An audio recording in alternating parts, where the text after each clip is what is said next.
And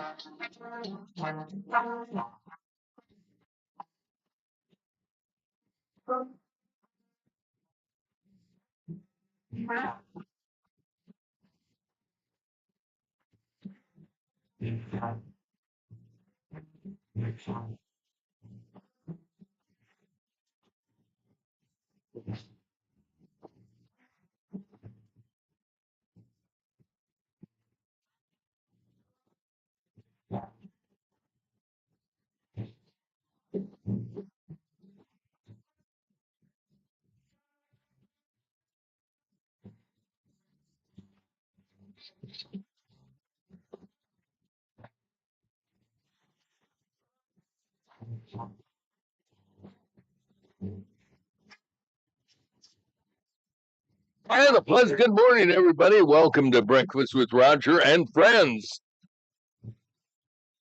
Nice musical bridge there that nobody can hear on YouTube, unfortunately. Hey, it's Friday. Can you believe it's already the 18th of July? And we welcome you to Breakfast with Roger and Friends, and that includes Dr. Gene Sidler. Good morning, Gino. Well, good morning, Roger. Good to see you. Still not on the YouTube channel yet here. I don't We're know. not? That's still Really? something that we have to do. Well, according to what I have, we're supposed to be on. Are we just delayed a little bit? It was Live a delay? stream right here. Interesting. On my computer over here, it shows that we're on YouTube. Is there another media that? How do you get to that? How would a listener get to that, Terry? breakfastwithrogerandfriends.com. That's a mouthful. That's a lot of typing. It's a lot of typing. No spaces in between the words. Yeah, Teresa Barker says we're on. Well, good. So, How do you know she said that? because we've got a chat. You know, yesterday we had quite a running verbal match between Dr. Sidler and one of our viewers who was very interesting. Matter of fact, he got up and left the studio, put on the boxing gloves, and came back in and said he was going to take care of our listener. No, I had that same discussion at about 10 o'clock last night while I was enjoying my cigar. It was, are you a cigar smoker? I am. You know, my dad was too, but he chewed it mostly. No, I don't do that. You don't do that? But you know who did? Do you remember Beck's, no, not Beck's florist, Leo's florist? Yeah, what was Leo's last name? Flowers. I remember Leo's Flowers. I remember it was on Knoxville. You know what he used to do? He ate a cigar a day. A cigarette a day. No, he ate one. He never lit it, and he would start in the morning. I say this, but he never spit. It was my dad did, and Leo Walsh. Leo Walsh, you're right. And there was a time. What was the holiday that he was? St. Patrick's Day. Still in McClure. Oh, right. Stood in Knoxville. Now today, if you stand in Knoxville, you'll get hit by a car. For that matter. Yeah. Well, it's hard to believe already it's the 18th of July. And have any of you been to the fair yet? No.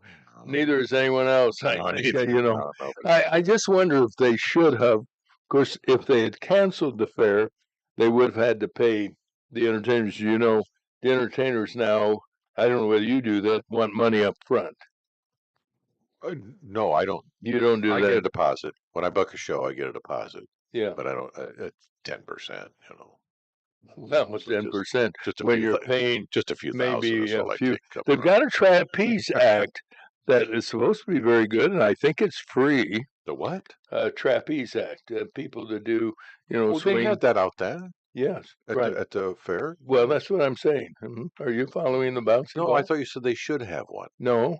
Oh. And if I did, it was a slip of the tongue. But they do have that, and they have a magic show.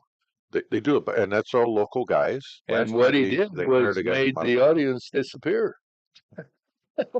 Well, last year was weird because I went out there and they had a guy from young kid, really nice guy, and he was outside in the I don't know, food truck area, whatever.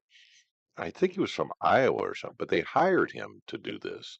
And then the local guys were doing a show inside one of the buildings. Oh, that's They use it in neat. the opera house, don't they? An opera, yeah, and they do it for free. They don't pay they don't get paid, but they hired a guy from out of town to work outside, which you know, I'm going to give you a plug because we like you and you're a Who? very nice guy. You. why? That What did I do? Terry will be appearing at Motel 6 for $49.95 to help you lose weight. No, I don't do And the- you don't do that? I don't do I don't Maybe you should. I don't do therapy. I don't. You know, the results are guaranteed. Are you aware of that, Dr. Sidler? No, Have they're you thought not. about doing that in your Had practice? patients who No. have attended the Mark Patrick, and he is. They're running his ads again, so he is coming back to Peoria. He does it. This hypnotist who travels around the country and does these seminars. It's not him. He hasn't done it for years. Oh, really? No, he They still don't collects say it. that on the ad. He's made millions in that business. Huh. Well, it must personally he doesn't do But it anymore. my nurse, and you know Andy, my Yes, nurse, she was able to quit smoking with the help of hypnosis. really? Yeah. Well, good for them. I've helped a couple of people do that, but I don't practice that. I just a couple. Have you ever, because you're slim and trim, can you, well, you know, I'm not doing a Yeah, physical. I like to walk, but anyway. and do you, as an example, look at the mirror and hypnotize yourself? Can you do that? Say, you will lose weight. Self-hypnosis Terry, is, will you- almost every night. That's how I go to sleep. And then you- self-hypnosis. And But you I have think a we all do donut, it. a Tato. I think we all do it to an extent. It's how we relax. It's how we calm down. It is what? You call it meditation, self-hypnosis. There's a lot of it's all kind of the same thing, I think. Right, doctor? Help me out here. Sorry, I'm talking to somebody on the chat box here. Right away, huh? Wow. Yeah. Are we in trouble already? Yeah. It's not Well, just remember what we were talking about before we went on the air, okay? Just a little reminder about the guy who was at the Yeah, ball. well- What's the at a ball? Well, now we have to wear decent clothes and Yeah. brush. You gave me a new sneakers, and later on I'll take them off and show them to the audience. Oh, the good. camera. We can't wait for that. Yeah. Yes, you can. The way you were singing the praises of those crocodiles. What are they called? The Crocs. Crocs. And It's a croc, isn't it? It's a croc. Let me Yeah. tell you. But you like them. You say they're Very good. They're very helpful for plantar fasciitis. They're No, I have not heard that. I got that from the doctor. When I Is went that to right? a podiatrist. wonder- I suppose because they have somewhat of a stiff. I think that's Platform. Yeah. Well, that reduces the flexing of the foot as you walk, and there's medical shoes Right. that we actually prescribe for people. You don't need a prescription for them. So it's runs. That do the same thing. After you have foot surgery, you wear those. Oh, They used to call them wood sole shoes, but they don't make them out of wood anymore. They make them out of a hard that I plastic. wouldn't have done. Holes in them. They breathe. Yeah. And they're very You comfortable. want to try an extra dose of Dr. Scholl's And talcum powder? do you have what do they call it? Flip flops. Do you have a pair? No, I wouldn't wear those. I can't walk in. I can't the little thing between your toes.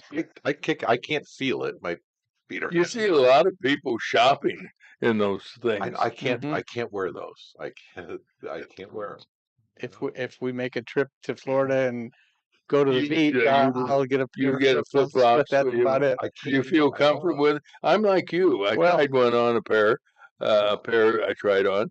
Any rate, and the thing then between your toes bothered me. It drives me crazy. Well, yeah, you get used to it. I leave a pair out in my garage so that I don't, when I go out and have to go out and get a tool or something, Yeah. I don't have to walk on the garage floor because that's obviously a lot Oh. dirtier than the floor in your house and you drag stuff in. Well, that's a good point. that's the only time- You're organized then, aren't you? You're not a germaphobe, Well- are you, doctor? My wife would beat me over the head. Yeah, yeah. Walk Where you in go with again? oil on my shoe or something. 40 or whatever. You're a little bit of a germaphobe. No. No, not at all. No. Oh, not at all. Okay. Your wife? No. No. Okay. Just a clean freak. Okay. That's the term. That's the new term for Yeah, well, germaphobe. hopefully she's asleep. You just don't want stains on your carpet. Yeah, I understand that. I don't. I have hardwood floor. I got rid of this. That's help. Anyway, let's get into the news. Anyway. I know a lot of the things we're talking about are hot items in the world of news, but let's be more formal, all right? I think so. And the news this morning presented by Matt Wall. He was wonderful, CPA, who visited with us yesterday and gave us some news about tax and deductions and so forth. The new stuff. Oh, it was wonderful. Anyway, he is with Gordon Stockman Wall, great organization in Pioneer Park for more than 40 years. Matt has been handling tax returns and other financial matters, and he does it for individuals and businesses, large and small. Here's his phone number. Jot it down, 309-692-4030. Let's start with the weather. A pleasant sunny day today, Roger. High about 85. Tonight, showers and thunderstorms, low 72. Tomorrow, more rain sprinkled with some sunshine. Did you like that? You were really happy this morning when you yeah. Oh, happy. Those I feel pixie dust from Disney World. There'll be a little heat and humidity, though. High about 90 degrees tomorrow. Look for rain tomorrow night and Sunday. High Sunday about 85. Right now, it's 66 at the Wazoo. Thank you, Colin. Right now, we have news brought to you by your hometown community banks division, the Morton Community Bank. Employee-owned, locally operated. You can still choose a hometown bank at hometownbanks.com. Member FDIC. With our lead story, here's Terry number one. Well, Dr. Sharon Desmoulins-Garat has announced this will be her last year as superintendent of Peoria's District 150 schools. Dr. Garat said she's proud of what has been accomplished since she was appointed to the position in 2015. She noted graduation rates have increased from 65% when she started to 80% last year. No reason was given for her decision to resign. After doing nothing about the Jeffrey Epstein case 4 years under President Biden, Democrats and the national media are calling for President Trump to appoint a special prosecutor. Trump says it's another Russia hoax-like issue and is leaving it up to Attorney General Pam Bondi. Speaking of the president, some photographers noted Trump had a bandage on his hand and a swollen ankle. The observations made it necessary for White House spokesperson Caroline Leavitt to reveal Trump has been diagnosed with chronic venous insufficiency. The condition indicates in diminished circulation of blood to the legs. We get more exclusive information from Dr. Sidler. Right now. Yeah. Surprise! I think we missed that in rehearsal. Yeah, we morning. Bring that up. Yeah. Well, what are we talking about? Is it simply, in layman terms, he's not got good circulation in his legs? Well, there's basically multiple parts to our circulation. There's the arteries that bring the blood into a limb or whatever part of the body we're talking about. And then there's the capillaries. That's the very, very smallest of the vessels that allow for the transfer of oxygen and nutrients and all the things that the circulation brings to our tissues. And then there's the veins that collect the blood again and bring it all the way back to the heart. Now, the arteries are under high pressure because they're being pumped by the heart, and they have fairly strong muscular walls that keep the blood moving freely through the arteries. But the veins, they're kind of weak in their walls, and they have very low pressure. And so the blood would pool in the lower extremities in all of us, except that the muscles of our body surround those veins and compress them, and they have little valves every couple of inches that make sure the blood is always moving one way, up the limb, if we're talking about the legs or the arms. And so that's the way our healthy blood circulation works. Venous insufficiency is talking about the veins losing some of their capability of moving that blood up and out of the limbs. This is, again, primarily talking about the lower extremity because gravity is kind of working against us there. And so as these valves become a little weaker, more incompetent, we kind of refer to the valvular incompetence of veins as the cause of venous insufficiency. The blood will be slower in coming up the veins. It'll actually sometimes pool in those veins, and only much more slowly get pushed along, and that allows for some of it to sort of seep out of the veins and go back into the tissues and cause edema. Maybe swelling and had edema. bruising too. I'm sorry, what? Bruising. Well, bruising also because it sort of dilates the veins, that stretches and thins out the wall even further, making them a little bit more fragile and can break easier. Bruising is caused by a whole lot of other things, and apparently it was mentioned by Carolyn Levitt that he takes aspirin, or she mentioned aspirin at least, in describing this. So we presume that he's maybe taking an aspirin a day, or takes aspirin for other reasons, and that thins the blood a little bit. That can cause the bruising as well. So yes, yeah, they're connected. What causes that? What breakdown of the venous and its? There's a number of causes. Hereditary factors play a part. Some people are just destined to get varicose veins or get venous insufficiency, and they're kind of related to one another. Varicose veins is when the veins more at the surface become dilated and don't function quite so efficiently. And but the edema and the problems come when even the deeper veins, the ones we don't see, have some of that problem. So heredity. Inactivity, maybe physically. Inactivity, sometimes physical changes like increased body weight, being overweight, being sedentary, not exercising enough. Now we know he gets plenty of activity, so it is probably not from lack of activity. How about compression socks? I think they said that he might be wearing those. He should be, yes. Compression hose are used widely to treat this, and they are very effective. Sometimes diuretics are given, very mild, low doses of diuretic medications that help draw that fluid out of the tissues and help your body excrete it and get rid of it so it doesn't build up. Because the more of that edema factor that people get with this, it worsens the problem, because now you just got more tissue pressure pushing on those veins and inhibiting that flow of blood through the veins. Sometimes medications that we take can cause the veins to dilate and become less functional, less effective. And so there are a lot of different causes for it. As I say, mostly heredity and inactivity are probably the biggest factors. Women who have had multiple births, especially very traumatic or difficult births, can lead to varicose veins and venous insufficiency later in life. Really? When I would hear you say varicose, I thought when I was growing up I heard it pronounced very close veins. Instead of varicose. Closer to the surface of your. It's very close. No, not necessarily. I mean, again, we do have surface veins, and those are the ones that maybe are more susceptible because they are not as fully surrounded by muscle and other tissues that help support them.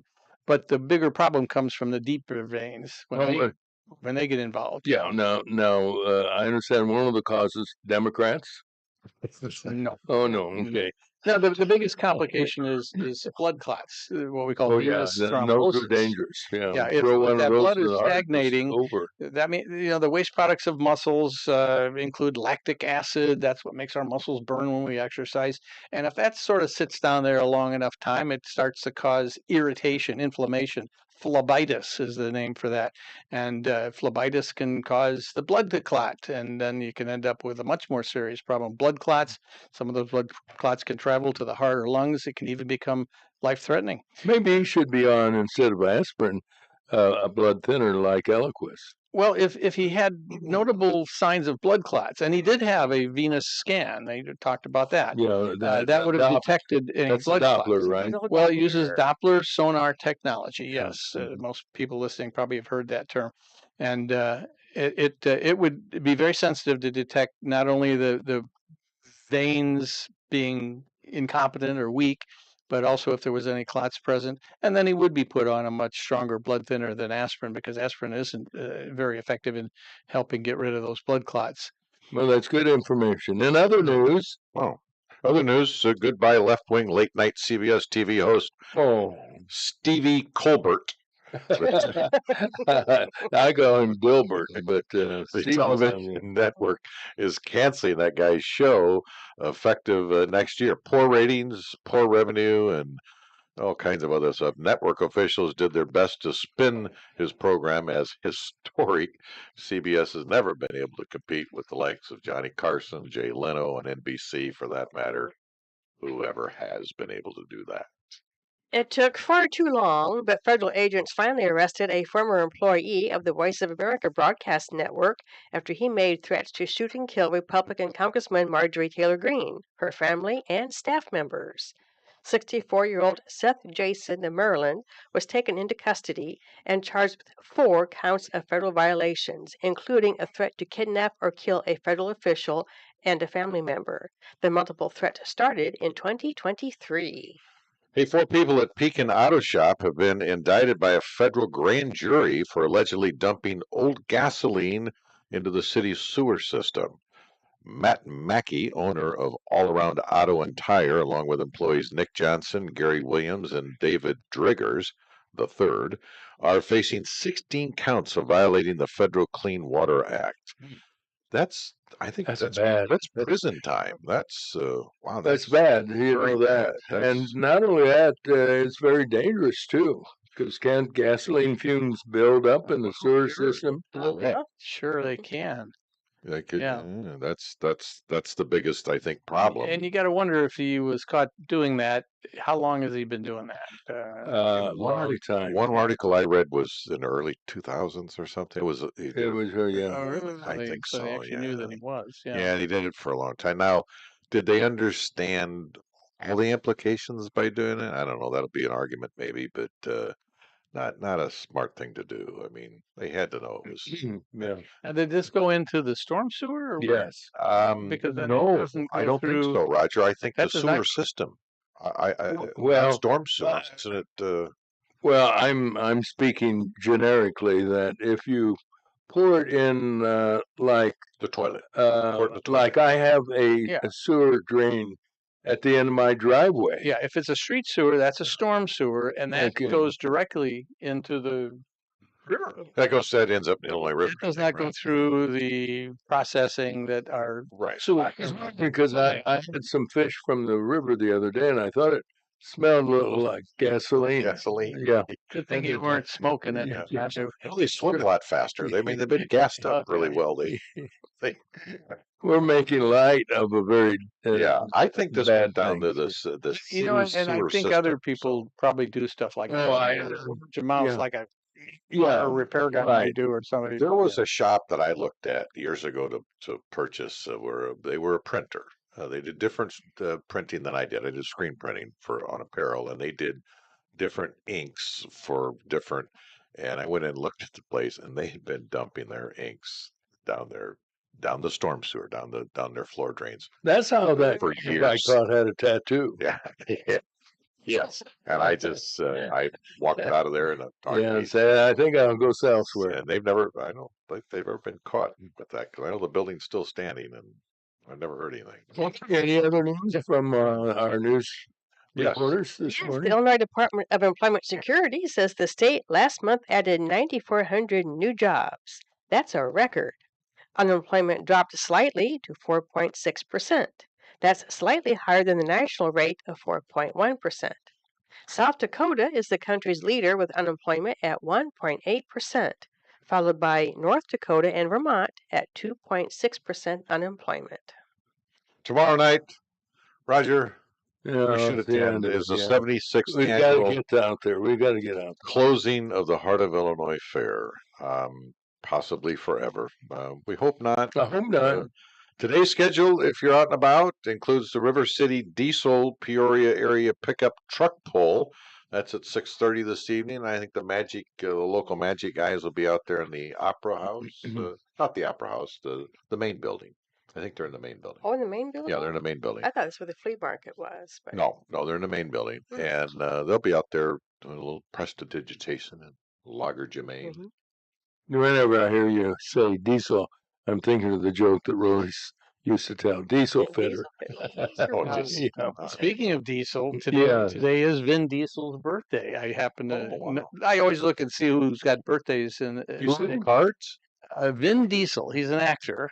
Don't know Very him. popular actor, Fast and Furious movies. They've made about 14 of them. No, I don't know how many. He's a fighter.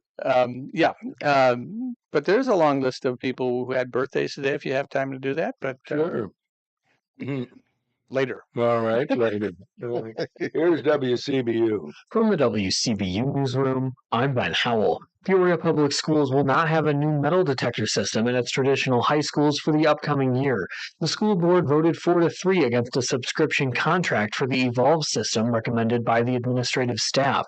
Lynn Kostick was among the 4 members voting down the agreement, saying they didn't receive additional information they requested at a previous meeting. But without anything to compare it to, I'm kind of in the middle. Director of School Safety, Demario Boone, told the board the new system would boost the district's multi-layered safety approach. Expectant and recent mothers across parts of central Illinois facing challenges accessing maternity care have a new opportunity. Peoria-based OSF Healthcare and Meridian have partnered on a mobile clinic van to provide obstetric treatment to those unable to get to a facility.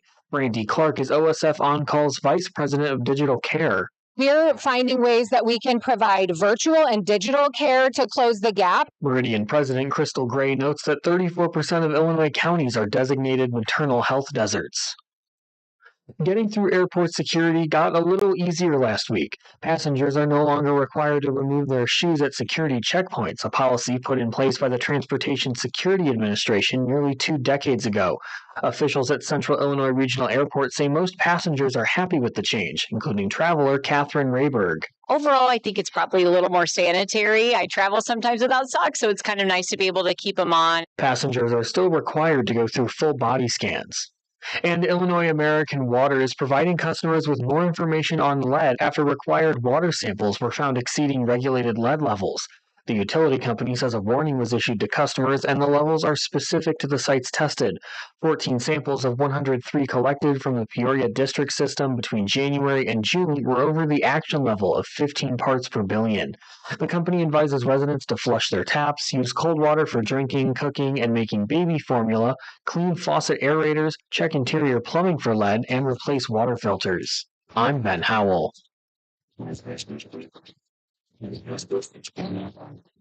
Well, thank you kindly, Ben, for all the latest from WCBU. We continue with sports. This morning brought to you by Kathy Reynolds of Brilliant Real Estate. Thinking about selling your home, looking for a new home? Well, Kathy's available 24/7 to help you through the process, and her phone number 309-696-2162. And now through the facilities of BradleyFans.com, here's Dr. James Sutter. Thank you, Roger. Yeah, sports, still a little bit of a slow week in sports because there's no baseball games. Yeah, and, I don't They understand. resume today. The All-Star break is over and games resume today. The Cubs still sitting in first place in the National League's Central Division. Start a 3-game series against the Boston Red Sox this afternoon at Wrigley Field. St. Louis Cardinals, 6.5 games behind the Cubs. They're in Phoenix tonight to start a series against the Arizona Diamondbacks.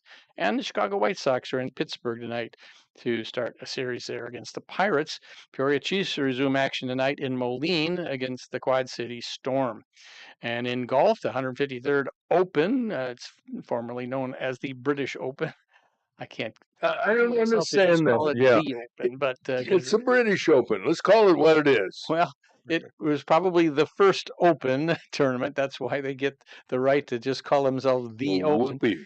But that's what it's called nowadays. It's teeing off this morning for round 2 in Portrush, Northern Ireland. Round 1 yesterday, there was a 5-way tie for the lead at 4 under par. That's already changing. The favorite to win the Open, Scotty Scheffler, was just 1 stroke back at 3 under par, so he's definitely still in contention. And the 112th Tour de France, the stage 12 yesterday, the first mountain stage, as we were talking about yesterday, and the Tour favorite and last year's winner, Tadej Pogačar of Slovenia, did win that stage yesterday, pulled away and won by over 2 minutes. Over 2 minutes? Yeah, that's a pretty significant margin pretty large. in these races because they all kind of stay in a pack and then they make a sprint for the for the finish line.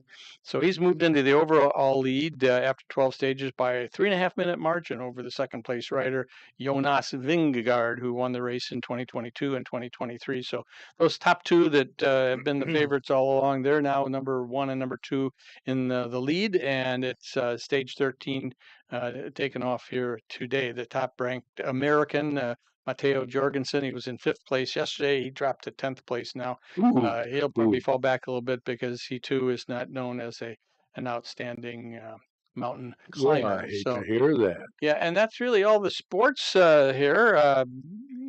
R.I.P. to Connie Francis, pop singer. Are you kidding from me? the She 50s passed and away. 60s. You remember her? Did you I ever sure play do. her record? Oh, all the time. Yeah, all she the was big in the. Who's Sorry Now was one of her big hits. That was one of her huge hits. I have a list of some of them here. Where the Stupid Boys Cupid, Are. Lipstick on Your Collar, Everybody's Somebody's Fool. Where the Boys Are, which is that one you said? Where that's the the one. Boys Are. Yeah. Yep. Don't Break the Heart of the One That Was Loves You. she Which was ever? number 1 hit. Was she ever the? My understanding is that she was a victim Yes, of rape, and she was. there were stories that she was never ever the same after that. She even admits that, and probably before we had a term for it, she suffered from PTSD, the post-traumatic stress disorder that we talk about nowadays, and she seemed to definitely suffer from some of the effects. She was one of my favorites when I played, when I had the opportunity to play whatever I wanted to play on WSIV in Pekin, and that's Who's Sorry Now was the one that was my favorite. How old was she when She was 87. 87. Yeah, sold over 100 million records. It was a worldwide hit. She was actually very popular in foreign countries, England, Germany, Italy, Japan. Really? Sold millions. Did she ever get married? She was married 4 times, and 3 of them lasted less than 3 months. Yeah. Really? Really strange. One of her marriages did last a couple of years. She had no children of her own biologically, but she did adopt during that 4th marriage. And then she had a long relationship with a man from about 2000 to 2022 when he died. I don't remember his name. Well, a long relationship would be 6 months for her. 20. Yeah. Oh, I'm sorry, 2000 to 2022. Yeah, long would be more than 6 months. But she has told a story that her true love in life was Bobby Darin. She was Really? Yes, I had not heard she that dated story. Bobby That's Darin when she interesting. was very young. She was like 17 and he was like 20 or something, and she was deeply in Interesting. love with him. Her father, a very strict Italian family, barred her from seeing him.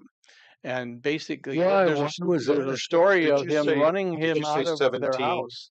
If she was 17, Well, he was 17, 20. 18. That's illegal. No, I don't think it's illegal. I think if they're within 5 years of each other. I was in the army. I dated a 17-year-old girl in Germany, and she was only 4 years younger. And my wife was 5 years younger. Yeah, dating, I guess it's not illegal. It's one thing to be 12 and dating a guy 17. I understand that. But there's a legal age. State laws differ, but I think if you're within, 3 years or 5 years, again, the states differ. That's not considered an underage relationship. Yeah, they had to be 18. No. It's always all right. Well, you're further in the intensity of the relationship. If you're 17-year-old, that would be illegal. Yes. That's a miracle. Yes, it would. Anyway, are we done? Anyway, yeah, there's a story that she related many times of her father literally running him out of the house at gunpoint and threatening him that he would kill him if he ever showed up. Bobby Darin. Bobby Darin. I'm sorry, not Bob Dylan, but Bob Darin. And then later in life, she admitted that was the biggest regret in her life. The biggest mistake is not. She should have got a gun and chased her father out of the house. And so she had a lot of unhappy marriages. If I had a 20-year-old coming around with my 17-year-old, yeah, I would too. I have firearms. I would too, I suppose. Yeah, I but think Jerry you're right. Lee Lewis was dating his 12-year-old cousin at the time. Yeah. I mean, well, look what Elvis did. What did Elvis Oh, yeah, that's right. Elvis Presley when he was in Germany. When she was, I think, 14. She was 14. That's right. And he didn't really date her until Well, later. yeah, but he was it? brought her over here when he got out of the Yeah, army. Then that's he brought right. her over here, and Yeah. she was in about He- 16. Yeah, Yeah. He brought her, had her smuggled. He's in an armored division in Germany, just outside of where I was stationed, and he brought her over in a tank. Oh, that's just weird. I What, the tank? Or well, I just made the, that up. well, I know, Yeah, but the okay. fact that he did smuggle her somehow over here. No, he didn't. No, He he asked. put her on a plane, and she loved every minute of it. What 17-year-old girl or Well, that 14 time or she was 15 16. wouldn't have? Yeah, well, that's a big difference. But wouldn't love to be in love Elvis, with Elvis, I or guess. Elvis in love with her. Yeah, And they were married for how long? 6 months.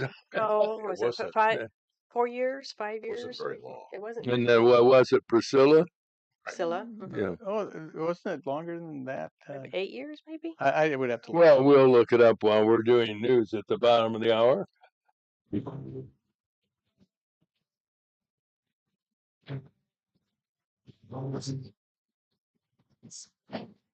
And our news at the bottom of the hour, we're happy to say, is brought to you by our good friend who we'll hear from personally a little later on, live and in the studio, Kyle Barnold.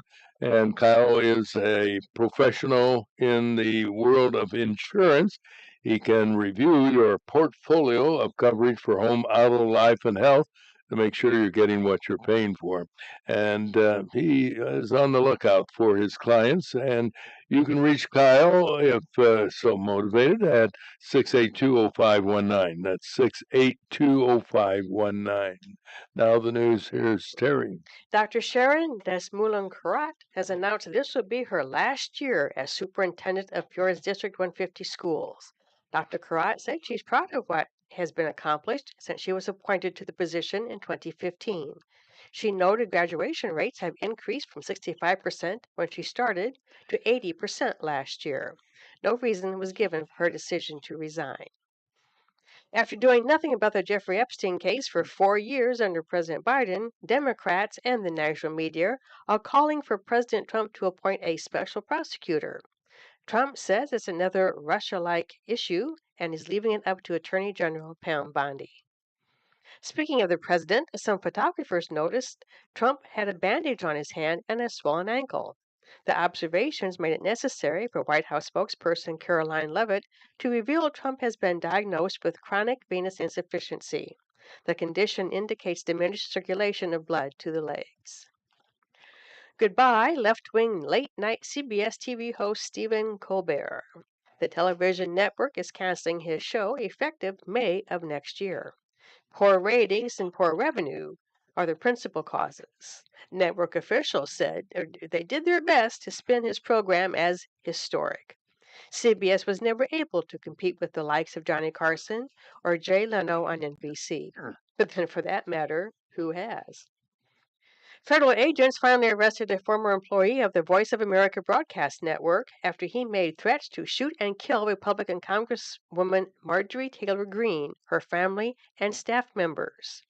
64-year-old Seth Jason of Maryland was taken into custody and charged with 4 counts of federal violations, including a threat to kidnap or kill a federal official. The multiple threats started in 2023. 4 people at a Pekin auto shop have been indicted by a federal grand jury for allegedly dumping old gasoline into the city's sewer system. Matt Mackey, owner of All Around Auto and Tire, along with employees Nick Johnson, Gary Williams, and David Driggers III, are facing 16 counts of violating the Federal Clean Water Act. Dumping gas into sewers is not only illegal, but extremely dangerous. The Illinois Department of Employment Security says the state last month added 9,400 new jobs. That's a record. Unemployment dropped slightly to 4.6%. That's slightly higher than the national rate of 4.1%. South Dakota is the country's leader with unemployment at 1.8%, followed by North Dakota and Vermont at 2.6% unemployment. Tomorrow night, the 76th Annual Heart of Illinois Fair comes to an end, and it may be the end of the fair forever. We hope not. Today's schedule includes the River City Diesel Peoria area pickup truck pull at 6:30 this evening. And those are the headlines, Roger. And then you watch, they sometimes have races with pickup trucks. I never could, and I like racing. I never could get excited What kind of about drag racing? no, Like race around the NASCAR. track, around the track. Yeah. Yeah, Yeah, oval track racing yeah, with pickup trucks. with pickup trucks. Yeah. Never could get excited about it. You know what I miss? I miss the midget auto races. They still have those. They're much more popular all through the South. No, I'm talking about midget drivers. Yeah, no, now they Just the midgets. That I now think they is do now wrestling with these politically guys. incorrect. That's okay.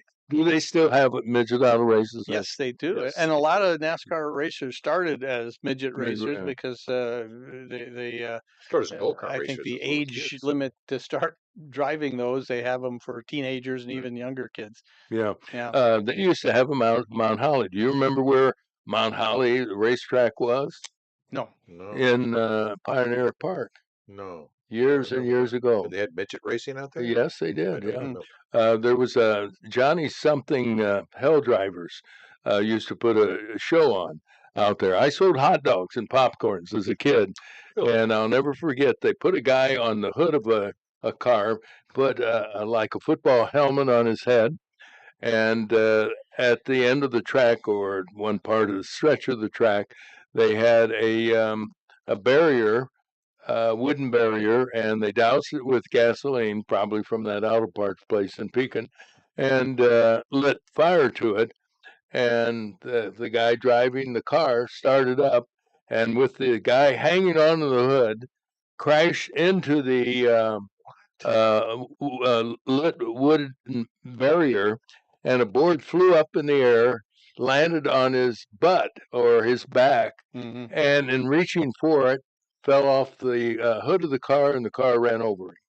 True story. Well, now that's entertainment. Yes.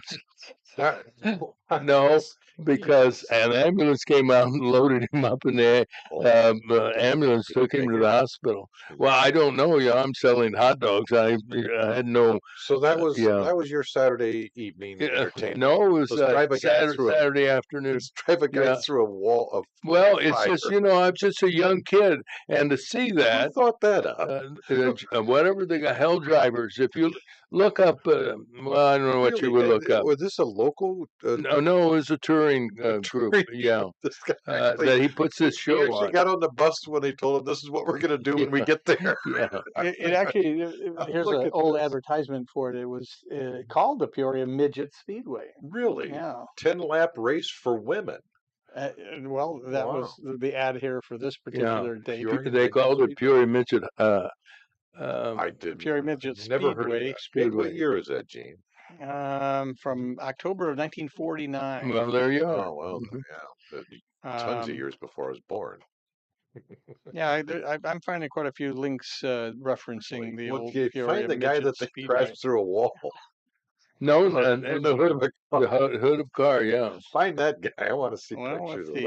that. Here's an article that has some of the history of the Peoria Mount Holly Speedway, 1948 to 1964. 48 to 64. One of a kind quarter-mile dirt oval, nationally known as Peoria's Mount Holly Speedway. Yes, Whereabouts was that? Right by the Well, airport. it says it was located at the Mount Holly Airport Oh, in the Pioneer Industrial Park from 1948 to 1964. Yeah, the airport is still to this day north of Pioneer Park, but it's actually in the Pioneer Park, as you said, industrial. It says it was Parkway. then moved to the present location on Farmington Right, Road. correct. So And they apparently still the called it- owners were the same. I think eventually they did call it, and it's called today. If you're wrong on that, I'll be darned. yeah, and it's still, it's still not. I For hope they bring races back in the summer? I hope they bring back the wall busting. But I haven't heard of any races this summer, so Oh. maybe they aren't racing know. anymore. I do find references to some midget races back in May and June, so they have had them at the Peoria Speedway. Yeah. There's Well, I do remember them. The little teeny cars, Yeah. or tiny. yeah, there's a Little people man cars. in the Greater Peoria Sports Hall of Fame, which you have had Yeah, Herb some Shannon is one of connection those to. inducted into the Hall of Fame. Was he racing? Yeah, Herb Jerry Shannon. Blundy is this man's Jerry name. Blundy, yeah, Remember that I name? remember that name. Yeah. You bet. Mhm. Jerry But It's another. I don't know if Jerry Blundy's in. Does it say that he's in the Greater Peoria Sports Hall of Fame? It does, yeah. It Yeah, does okay. say he- So Jerry Blundy probably put there by Herb Shannon because Herb was a member of the board of the Greater Peoria Sports Hall of Fame, as I have been for a number of years. Do you remember the Strubies? The Strubies were the Yes, big family Struby's of racers big in town. a kid from the North End, Al Terrell, was also a driver. Not a great driver, but he was in the race quite a bit. Were you were obviously into race car driving back then, or No, I was selling midgets? hot dogs. Yeah, and I was a little short chubby kid. So never mind. Now you traveled a pretty long way to get there from the You North know, End all as the way you out guys were to, talking about it, I was thinking, how in the heck did I get there? I don't know. I don't know either. Did they have a No, they didn't know. No, shoot. I remember going with my Did you brother hitchhike? to the Peoria Stadium when I was a young kid, and we took a trolley. We took the trolley from the North End to downtown, and then got on a streetcar that came up Knoxville to Corrington, Corrington to California, and California ended at what later became War Drive. Yeah. And we And went before that, it had been horseback, right? No, I don't think so. In my case, never mind. Where are we? Where did we leave off? Okay, I'm I don't know where totally we're at. It's Friday. You did your sports. Yep, yeah, we were doing sports. No, he didn't. And did you do the? Yes, he did. He did. And you did the headlines. Now it's time for the weather. And the weather this morning is brought to you by Advanced Medical Transport of Central Illinois. And those folks have been saving lives with paramedics and EMTs since 1991. When seconds count, believe me, you can count on Advanced Medical Transport of Central Illinois. Terry has the weather. High 85 today. Nice day. Nice and sunny outside. Tonight, showers and thunderstorms, though. Low around 72. Tomorrow, more rain sprinkled with some sunshine, along with heat and humidity, high about 90 degrees. Right now, it's 67 degrees at Wazoo.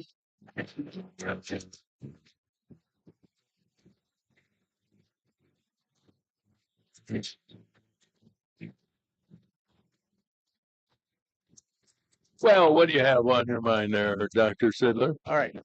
How did Mount Holly name become known to that part of Peoria when there is no mountain? Where did the word Mount Holly come from? I'm going to guess it was named after a family with the name Holly. Dick Holly. Well, Dick that Holly's much Yes. is true, that there was a Holly family who were farmers in the early 1800s or in the mid 1800s in that region of the Illinois Valley. But where did his the name Mount was, Holly His name come was from? Michael The Thomas Holly family farm was near a stagecoach stop. A stagecoach, where we are going back in Yeah. time. You remember. Well, according to an article from the Peoria Journal-Star 2 years ago by Dean Muller-Lely, is that name? Who? Oh, He's a writer for the Journal-Star. Dean Muller-Lely. That's what I'd say. He says that the moniker came from the fact that the first name of Mr. Hawley was Montgomery, which was often in print abbreviated as MT. MT Hawley. That's because they interesting. had to save on ink, I guess. I don't know. And that, Now that's breaking news. and that eventually led to the naming. Stop it. There you go. Joe. There was never a mouth. I kind of covered you up a little bit with that. Hey, since you're into questions, here's our historical question of the morning. Well, I guess quarter. And do you remember yesterday's answer? What was the question? Give me a hint. What was it? Harry Truman. Oh, yes, yeah. yes. The question was, what was his name of his daughter? Oh, we kind of expanded the question. Anyway, to this question. Ooh. That's I tour off Thursdays, and with it came Fridays. Oh, okay. 1986, July 18th, something interesting took place, and I have to put on the thinking cap. I hadn't much preparation for this because it's kind of a it's kind of breaking news, certainly, um, based on something that happened many years ago. It was So go breaking back news then. well, it was breaking Happened news. before 86? 1986. It was breaking Yeah, news, 19, but not now. not now. Okay. Any rate, it had to was it do with invention something, a tragedy. in space or on No, Earth? on Earth. In America? No. Europe? Okay, I'm done. Um, In Europe? um, Oh, boy, that's interesting. I'll put it to you this way: between Europe and the United States. in the Oh. water. The Titanic. Yes. They They found first found it with deep water exploration robots. Really? Well, you're kind of close to it. Um, I can't give you. I can't give They you located a it. grade. Pardon? They located its exact position. they sent the submersible down and actually explored the That wreck. seems a little early though for the submersibles. They found a big blue diamond, heart-shaped diamond. Only it was floating in the ocean. Yeah. And they knew Yeah. it was fake. Yeah. No, that's No, not. that's not it. Okay. I really. I'm really studying that. Yeah. What is this stumping you, Roger? How are we going to get it? You're reading it and understand it. Yeah, I'm. Well, it's a big long paragraph, so I'm looking for ways I can give you another clue.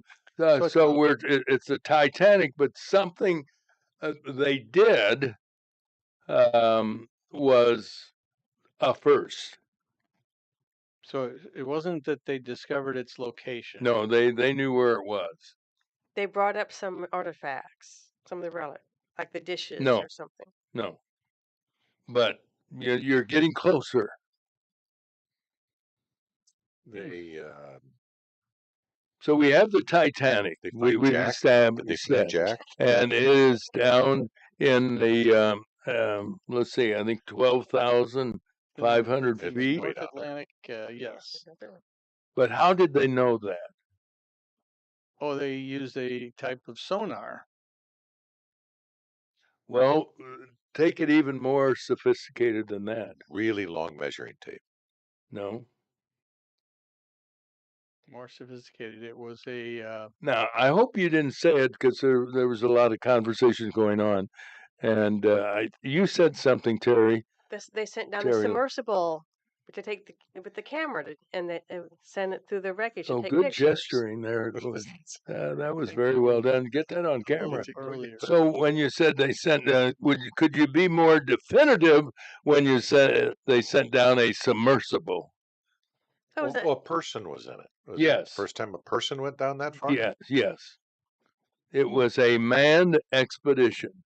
And what did they do that They blew up. No. Oh, that was the guy. Oh, that was from- something else. okay. Yeah. That was Trident at or- the the train. Glen Oak Lagoon. They got photographs of it. Yes, but more than photographs. More than photographs? Yes. They took some Samples. samples of No. They memorabilia. took video. Yes, the video. Thank you. Okay. The video of the Titanic wreckage is released, showing one of the ship's majestic grand staircases, a coral-covered chandelier swinging slowly in the ocean current. And it was not until 1985, 73 years after the ship's famous sinking, that the wreck was discovered.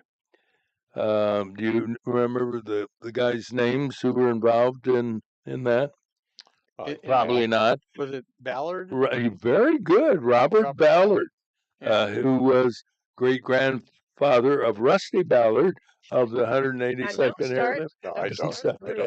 Okay, and then in conjunction with Jean Louis Michael, who was the grandfather of Bob Michael of the French Research Institute for Exploration of the Sea, located the remains of the Titanic. And this is what threw me off with your European, 350 miles southeast of Newfoundland. So that would not be considered as Europe. No, that's close. You wouldn't consider it as the United States either. No, but it was a good clue because it's the North Atlantic. Yeah. Well, I worked on that. Yeah. Ballard's discovery caused a great stir among the public and touched off a new era in underwater exploration and scientific research, especially around the topic of the Titanic. Well, let's move on because do you think Jack could have fit on that door? That's always bothered me. I think there was room. I think there was too. July 19th, Saturday. Do you realize, and Terry, maybe you remember, who did we talk to who was from the city in, was it It's the lady who's the artist. Maine? Yeah. That lady who's the artist? Yes, the artist. What was her name? I don't hear from her anymore. She moved from Chicago to Vancouver. And then I remember she was the artist. Times. Isn't that terrible? She did a couple of paintings for me and drawings, and here I am. I can't remember her name. Very lovely lady. Mary. Wasn't it Mary something? No, I don't think so. Clark. I want to say Clark. That doesn't ring a bell. At any rate, she said, and we visited that, my late wife and I, with Chuck and Carol Bly, that town, and there was a cemetery that had some of the victims' bodies that were recovered. And it's in Maine, is it not, Terry? The city? Or no, I thought it was it's in Newfoundland. It's in Canada, isn't it? In New Brunswick? Yeah, I think in Newfoundland, which is a far eastern province. Somebody in one of the states or whatever heard the SOS from the Titanic. Yes, I think that is true, and I think it was in Newfoundland. All right. Well, let's move on to July 19th, Saturday. Tomorrow, we're not going to be here. So let's find out what happened in 1799. And I'll give you a clue. Something was discovered. What was it? Fire. No, that was in 1699. Wheel. No. 1799. That's very early. Was it in the United States? No. It was in Italy.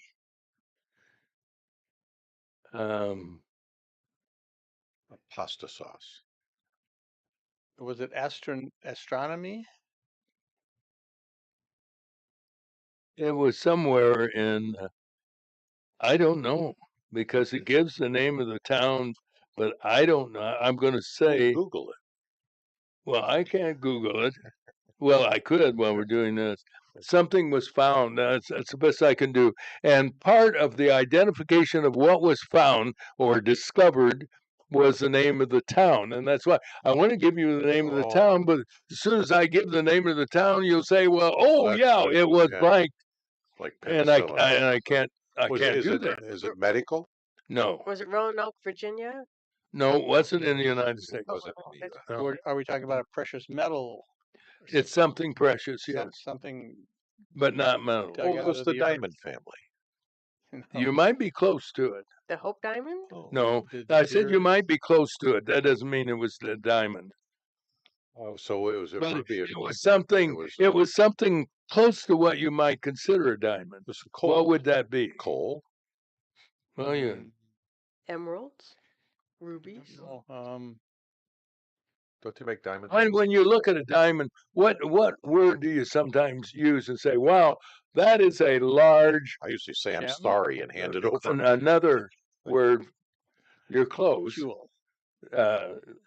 You're getting warm. Gem jewel. That's quite a. Sparkler. That now starts with letter S. I don't know where you're getting. Okay, let's go to biblical times. Solomon's Mine. When what did they roll back for the tomb of Jesus Christ? Stone. Yes. Okay. Thank you. Oh, The Rosetta Stone. Is exactly right. Ooh. So where is Rosetta? Well, it was found in Egypt. Okay. Because it has these like the hieroglyphics on it. That is correct. so that's where you learn to speak another language, right? Well, Isn't it? You're talking the 21st century now. the Rosetta Stone had several languages. Yes. And okay. and that's why they can use it now. Three different scripts. Yes. Yeah. It had three. They were Greek, Egyptian, and I'm not even sure Was if it that was found in Breakfast with Roger and Friends. Greek, Latin. No, more than Latin. Was it Aramaic or Phoenician? Well, the only thing they had down were three different scripts. They said Greek, Egyptian hieroglyphics, and Egyptian demonic. Is that right? Mm-hmm. I don't know, Roger. The ancient Greek on the Rosetta Stone noted that the three scripts were all of identical meaning. The artifact thus held the key to solving the riddle of hieroglyphics, a written language that had been dead for nearly 2,000 years. There were three arranged vertically, and the center one was ancient Greek, but the other two were Egyptian. One was hieroglyphics. The other, I'm looking it up here, was a demotic, Demotic script. Kendra, I was just checking. Kendra Varno had the answer. Oh, yeah. Too bad she's not here. So that's not demonic. You're not saying demonic. Demotic. It's just apparently a different. All right, we're you know what? We're past time. We have one more question, and that will be on July 20th, the year 2017. Stay tuned, folks, because this question is exciting. You will enjoy that. As exciting as the other two? Even more so.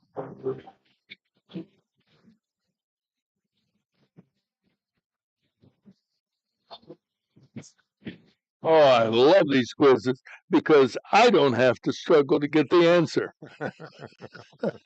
You all do such a good job. Do you know more people are turning to home health care for loved ones and more people choosing Spoon River Home Health? Their staff, professional and personal, and they have been for over 30 years. Great people there. Spoon River can be reached at 309-245-0723. Let's start with the weather, and Terry It's going to be sunny today, Roger. High about 85 tonight. Showers and T-storms. Low 72 tomorrow. Rain. High 90 degrees.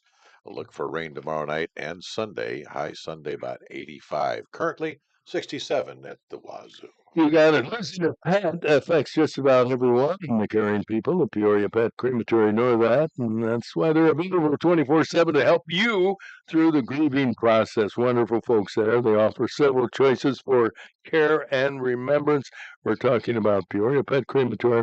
Here's our phone number, 309-713-1898. And our lead story with Terry Lynn. Dr. Sharon Desmoulins-Carrot has announced this will be her last year as superintendent of Peoria's District 150 schools. Dr. Carrot said she's proud of what has been accomplished since she was appointed to the position in 2015. She noted graduation rates have increased from 65% when she started to 80% last year. No reason was given for her decision to resign. After doing nothing about the Jeffrey Epstein case for 4 years under President Biden, Democrats and the national media are calling for President Trump to appoint a special prosecutor. Trump says it's another Russia thing, and he's leaving it up to Attorney General Pam Bondi. Speaking of the president, some photographers noted Trump had a bandage on his hand and a swollen ankle.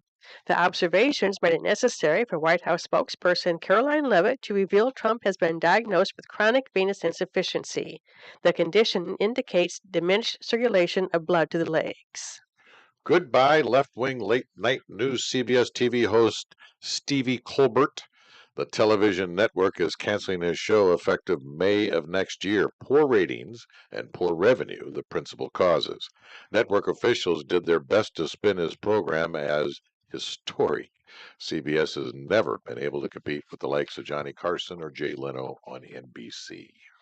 It took far too long, but federal agents finally arrested a former employee of the Voice of America broadcast network after he made threats to shoot and kill Republican Congresswoman Marjorie Taylor Greene, her family, and staff members. 64-year-old Seth Jason of Maryland was taken into custody and charged with 4 counts of federal violations, including a threat to kidnap or kill a federal official and a family member. The multiple threats started in 2023. 4 guys at a Pekin auto shop have been indicted by a federal grand jury for allegedly dumping old gasoline into the city's sewer system. Matt Mackey, the owner of All Around Auto and Tire, along with employees Nick Johnson, Gary Williams, and David Driggers III, are facing 16 counts of violating the Federal Clean Water Act. Dumping gas into a sewer is not only illegal, but extremely dangerous to the public. The Illinois Department of Employment Security says the state last month added 9,400 new jobs. That's a record. Unemployment dropped slightly to 4.6%. That's a little bit higher than the national rate of 4.1%. South Dakota is the country's leader with unemployment at 1.8%, followed by North Dakota and Vermont at 2.6% unemployment. Tomorrow night, maybe a sad night. The 76th annual Heart of Illinois Fair comes to an end, and it may be ending forever. Should we go out there and pick up some gravel? You know how sometimes, well, like when Lambeau Field, I think, then they go down and strip the sod off the field. We should probably go do that. Well, you know, they did that with the field house. Yeah. I still have seats. Ken Golden gave me a seat, a folding seat, and also a brick. Yeah, I've got a piece of field house. hardwood floor from Spalding. You do? Yeah. I have some of the floor from the. Aren't we wonderful? What are we doing with it? It's down in the basement. Yeah, we should go to the fair and get something. What would you get? Well, you know what? I would probably How get about some something from the fudge? stables. From Fudge. Some cow chips from petrified cow chips. Because that Well, no, I can't count the number of times I stepped in it. I used to bring it home whether I wanted to or not. Dirt from the demo derby. Yeah, bring up a little dirt from the derby or the tractor pull. I think that'd be important to have. So Okay, I'll leave that out to you there. guys. We'll meet you out there Okay. tomorrow night. But if I'm not there, you just go ahead. Don't wait. Yeah, But don't we'll wait. bring you back some. All right. Thank you. Are we done with the news? Not quite. Oh, okay. Today, President Trump will sign that bill cutting $9 billion taxpayers have been paying. It includes funding for NPR and PBS. Republicans believe public TV and radio should pay their way, like WAZU and other stations. Absolutely. That was a good story to end on. All right, let's move on. And we have news from one of those NPR stations that's struggling this morning, WCBU. From the WCBU newsroom, I'm Ben Howell. Peoria Public Schools will not have a new metal detector system in its traditional high schools for the upcoming year. The school board voted 4-3 against a subscription contract for the Evolve system recommended by the administrative staff. Lynn Kostick was among the 4 members voting down the agreement, saying they didn't receive additional information they requested at a previous meeting. But without anything to compare it to, I'm kind of in the middle. Director of School Safety, Demario Boone, told the board the new system would boost the district's multi-layered safety approach. Expectant and recent mothers across parts of central Illinois facing challenges accessing maternity care have a new opportunity. Peoria-based OSF Healthcare and Meridian have partnered on a mobile clinic van to provide obstetric treatment to those unable to get to a facility. Brandy Clark is OSF On Call's Vice President of Digital Care. We're finding ways that we can provide virtual and digital care to close the gap. Meridian President Crystal Gray notes that 34% of Illinois counties are designated maternal health deserts. Getting through airport security got a little easier last week. Passengers are no longer required to remove their shoes at security checkpoints, a policy put in place by the Transportation Security Administration nearly 2 decades ago. Officials at Central Illinois Regional Airport say most passengers are happy with the change, including traveler Catherine Rayberg. Overall, I think it's probably a little more sanitary. I travel sometimes without socks, so it's kind of nice to be able to keep them on. Passengers are still required to go through full body scans. And Illinois American Water is providing customers with more information on lead after required water samples were found exceeding regulated lead levels. The utility company says a warning was issued to customers and the levels are specific to the sites tested. 14 samples of 103 collected from the Peoria district system between January and June were over the action level of 15 parts per billion. The company advises residents to flush their taps, use cold water for drinking, cooking, and making baby formula, clean faucet aerators, check interior plumbing for lead, and replace water filters. I'm Ben Howell.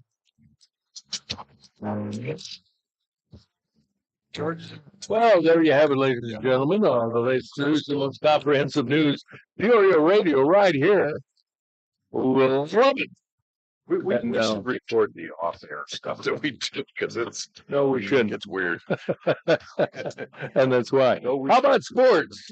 Brought to you by BradleyFans.com. Dr. Gene Sidler with the lineup. And as Robin Weaver used to say, here are the scores: 5-2, 6-1, and 12-11. Yeah. But you don't even have scores, do you? Yeah, sadly, there was no sports yesterday. The Cubs will play tonight, though, at home against this afternoon. They have an afternoon game, 1:20 p.m. against the Boston Red Sox. The St. Louis Cardinals, they're in Phoenix, and they have a night game against the Arizona Diamondbacks tonight. And the White Sox are in Pittsburgh to play a game tonight against the Pirates as action resumes following the Major League Baseball All-Star break. The Peoria Chiefs resume action tonight in Moline against the Quad City Storm. They're starting the second half now. They were 9-5 in their first 14 games, but now they're on a 7-game losing streak and sit with a record of 9-12 in the second half. Things not going so well for our Peoria Chiefs. In the Open, the British Open, it's teeing off this morning with round 2 in Northern Ireland. Following the finish of round 1, there was a 5-way tie at 4 under par for the lead. But that's already starting to change. Scotty Scheffler was 1 stroke back. He's the favorite to win the tournament. He was 3 under par after the first round. And in the Tour de France, stage 12 yesterday was won by the favorite in the race, Tadej Pogačar of Slovenia. He also was last year's winner. He now has an overall lead of about 3.5 minutes over the second place rider. And that was about all I could dig. That's all you've got? What kind of a sports report is that? Yeah. All right, I have a quiz for you, a quick question. We have another question finishing up history. And you cannot answer this, okay, because I know you know the answer. So this is for the two Terrys. Okay. What's the oldest Major League Baseball field?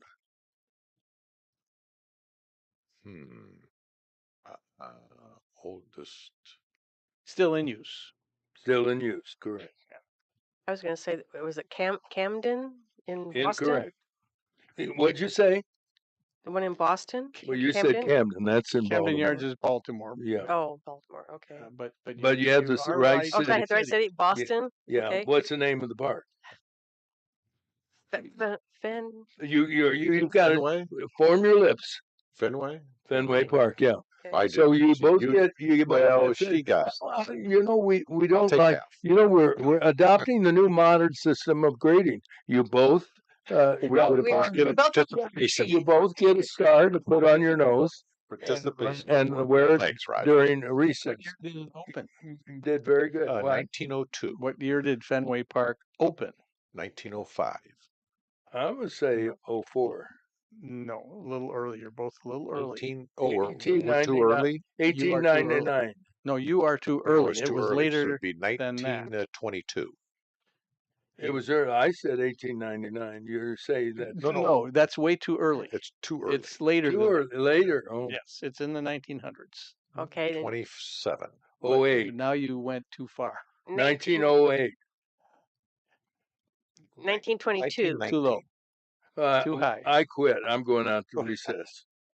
Fenway Park opened in 1912, Oh, 1912. and the second oldest park in Major League Baseball is Wrigley Field. It opened 2 years later that in was 1914. the next, and it still looks like 19 whatever. They could use more oh, upgrading. it's pretty outdated. Yeah, pretty- the seats are terrible. You see the seats at Yankee Stadium? They're beautiful seats. I've been to the I've been both to the old Yankee Stadium and to the new one, and yeah, it's very comfortable. It's a terrific Compared to what stadium. you said at Yeah. Wrigley. Is Wrigley pretty old too, though? Yeah, that's the number 2. That's the number 2 Yeah. place. Oh, Yeah, Wrigley was opened in 1914, just 2 years Were ago. you here a couple minutes ago? No, I dozed off. Okay. All right, here's our last history question if you're ready. In the year 2017, something happened that was, and I have very few information to give you clues, but it involved a famous person, put it that way, but not an American, very famous person. Is it a royal Yes, person? well, I'll define it. No, not royal. He was an artist. What year again? Just 2017. Famous artist. Famous artist. Not an American. No. Who Picasso's dead by then. who did the Campbell soup stuff? Andy Warhol. Andy Warhol. He died before 2017. This guy died in 1989. Oh, so Oh. it involves him, but it does Yes, not, it did. he is not alive at that time. Ooh, what would that be? And he had a very Indian name. As a Native American? No, he was No. That's Okay, so Monet was a Indian. lot older. you're thinking of Oh yeah. the congresswoman who's part Indian. No, I was Pocahontas. No. Yes, there was. So did you Um, define whether the first Well, name. he said wasn't American, so it can't be Native American. Pay attention to me. too many people? The first name is the same name of his recently infamous prison. Gitmo. Alcatraz. Not in this country. Oh, Prison. We sent a guy there, and Yeah. Democrats got out of breath. El Salvador. Okay, Oh, Salvador Dali. Salvador. Oh. Okay, but we're not done. You Oh. just got his name, but you have not gotten Is it the name answer of to the his question. painting? So Whipping. what did they do? He died in Yes, yeah, he died in 1989, but what happened in 2017 to the guy? It happened to him, not to one of his. Yes. Oh, it's terrible.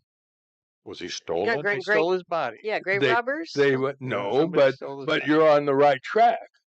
They went to his grave, and what did they do? His body was missing. No, He was there. They defaced his tombstone. no. I do vaguely remember They something. danced on his grave. They exhumed his body. Exhumed. For what Okay. reason? But why? They thought maybe he was murdered instead of No, dying by natural no. causes. He You'll stole, never believe this. he stole some It paintings. was They thought he might have somebody else might have been buried there. no. And we've all been around at 2017 when this happened, but I don't remember it. They took his exhumed. I like that word. And why did they do it? To see what he died from. No. No. To retrieve something? To get his DNA to see if his heirs were legitimate. Well, you're getting closer to Smart. it. That was, Mhm.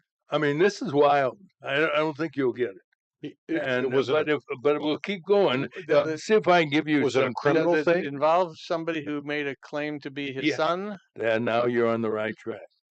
Yeah, somebody came forward and claimed to be his illegitimate son. No, No, not the son, daughter, but daughter. but a daughter. Mm-hmm. So yeah, when they you brought had him to- up for they his had to get DNA? Yes. Really? I remember. You this now pretty- remember that? Really? He was Just vaguely. exhumed, and I can't believe you're a doctor. You can explain this for a paternity test. Isn't that what I said? What kind of? I didn't hear you say. Yeah, that's what she said. Well, you guys are talking over We each were other. talking. I was just nodding.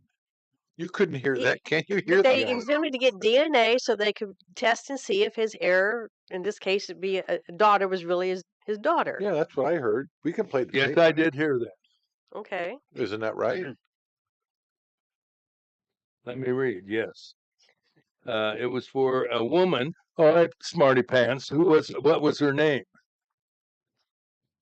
We are not going to get that in a minute. Maria Dolly. Pilar Abel Martinez, He's also gotta be known North as Indian Mary because he is Spanish.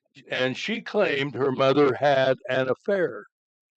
In September 2017, it was announced that Dolly was not Martinez's father, contrary to that. And here's another interesting historical fact.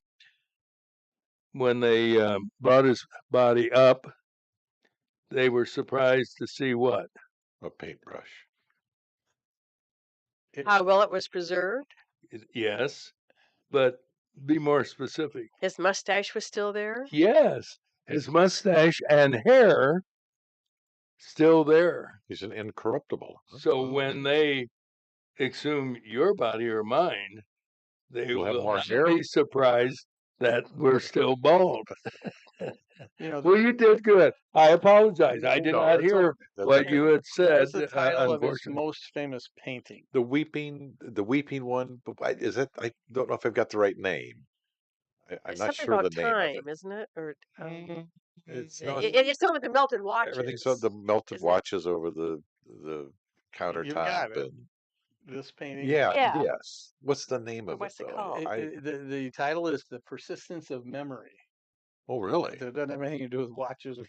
Okay. But yeah. Okay. Yeah, I know that one very well. I don't know if I know any of his other works except what he looks like. He was very He had a distinct, very big distinct, Fu very Manchu distinctive mustache or whatever. Yeah. where did Dolly live? I don't have this information, so He was from figure Spain. from Spain, I where believe the so. rain falls mainly on the plain, for that matter. Well, very good. The class dismissed just in time for this message. Spanish. We are the between major sing. We are the concert number 3. We are the You love your kids enough to take them to see their favorite band. Love them enough to make sure they're buckled up in the back seat. Show them you love them. Keep them safe. Visit nhtsa.gov/the right seat. Brought to you by the National Highway Traffic Safety Administration and the Ad Council. Kids ask their parents a lot of questions. Why can't people fly? Gravity. Is the moon really made of cheese? Yep, cream cheese. When can I move into a big kid's car seat?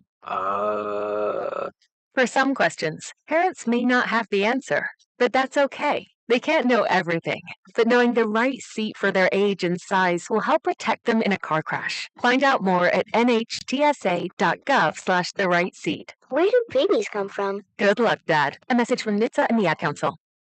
We were talking, oh, by the way, today's weather pretty nice for going out to the fair. Sunny and a high of only 85. Yesterday was pretty nice day. Currently, what do you have? I have 67. I do. That's exactly what I have. All right. Last night was beautiful. And, there was a nice cool breeze last night when I rolled out the garbage. What a difference in garbage collection now. I don't know where the three of you lived when you were growing up as little kids. We had an alley behind our house, and that's where the garbage cans were, and that's where they belong, in the alley. Sure. And the garbage man came down the alley, and they sometimes had two guys who would lift those cans up and dump them. Now you roll. Everybody in the neighborhood knows what your garbage is because you roll them out. Well, And if if they want to, look, right? yeah. Well, I got caught twice looking into my neighbor's flat. But anyway, Good for well, you never know. Snack. Yeah, yeah, yeah, exactly right. Well, at any rate, Yes. now one guy, and he never gets off out of his truck, almost never, and he drives up, and he's got that big claw, and they can probably triple, if not more, the number of garbage cans they empty compared to the old days. And on top of that, they're making more money too. But I commend them for one guy instead of two Yeah. or three. There Yeah. used to be in the normal garbage crews, yeah. and it used to take them maybe 30, 40 seconds to get your garbage dumped, and now it takes about 8 seconds. Yeah, They it's can dump that amazing. garbage and get onto your neighbor. So yeah, they probably save a lot of money that way, but your garbage rates didn't go down. No, No. you're right about that. It's easier on us. It's much easier rolling that cart out Oh, than yeah. dragging a full Oh aluminum yeah, can up to the curb. absolutely. But you, I don't know about you, but for in our day, the garbage cans were in the alley, so it was one of my jobs was to carry out a sack of garbage to dump in the garbage We can. had to walk all the way to the back of the line. Now you just have to walk out in the garage and drop it. That's correct. I wanted to ask, since we were talking about appearances and so forth, in my opinion, I don't know whether you looked at it closely yesterday or not. Caroline Levitt really looked tired yesterday. Very young. What is she? 26 years old? 27. 26, 27. She looked like she's burning the candle at both ends. Well, but she Still very articulate. I mean, probably the best in my lifetime spokesperson for the White House. 27-year-olds I've Republican ever and seen. Yeah, yeah, pretty sharp guy. very articulate and so forth. But you didn't notice it. She I looked didn't tired. even see video of her being interviewed or talking yesterday, so I suppose, I can't. Well, it's a tough job. She's got to stay up to date on virtually every issue. And everybody trying to beat her up every day. Yeah. That's- Yeah. So I couldn't do that job for 2 seconds. No, you're right. I think I'd tell everybody where to go and I'd leave. Yeah, that's right. Thank you. This session is closed. You were going to say something, Reverend? Well, I was going to go back to Connie Francis. Oh, yes. Yes. She Please died go on back. Wednesday. It was announced yesterday. Her real name. Yeah, it's a big long, like Vicky Carr has a real long name Like too. Vicky Carr's. Concetta Rosa Maria Franconero. Oh, wow. Italian name. And of course, when the talent agents heard her sing, they said, "You got to change that name." It was Arthur Godfrey that told her to. Arthur Godfrey. She was born in what state? New York. Confusion. Very close. What did you say? Confusion. Well, with a name like that, I would be confused. You were close. Then Very close. New Jersey. New Jersey. Yeah. She died in Pompano Beach, Florida. She had had a fall back in early 2025 and broke her hip. Did not have surgery or any kind of surgical repair and suffered with extreme pain over these last 4 or 5 months. Oh, wow. Sought all kinds of medical help and decided against surgery. Ended up going downhill and dying.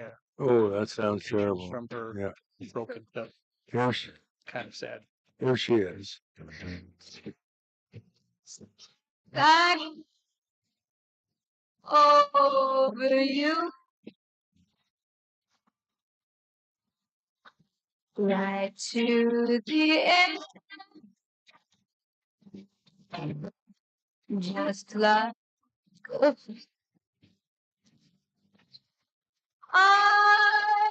try to tell you so hard.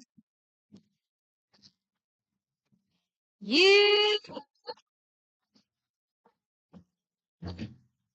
Now, babe, I'm glad that you're so now.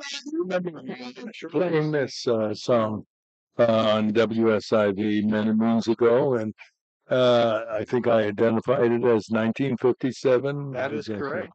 That was her first really big hit. Yes. Her first #1 hit was "Everybody's Somebody's Fool" in 1959. That was the first #1, and in fact, she was the first women's solo artist to reach #1 on the Billboard Top 100. Did not know Which that. didn't exist until 1958, so all of the women singers before that didn't have a chance to compete for that title, I suppose. Now, did she sing this song after her first divorce or second one?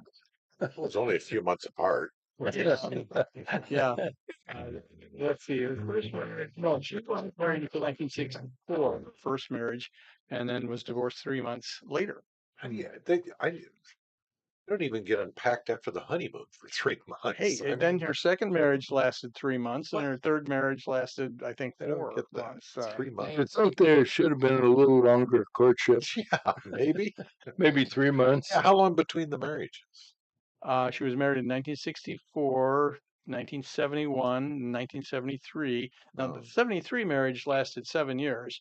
And then Well, that was okay. Then she married in 1985, and that one only lasted a couple months. But then she had a relationship with a Tony Ferretti from 2003 until he died in 2022. So that was really her longest relationship, but that was in her older. She changed her mind a lot. Or somebody did. Or like in my case, Yeah. they put on a heck of an act until it's you Yeah, say I you're do, right, and yeah. then the real person comes And out. then you learn out I don't, for that matter. Okay.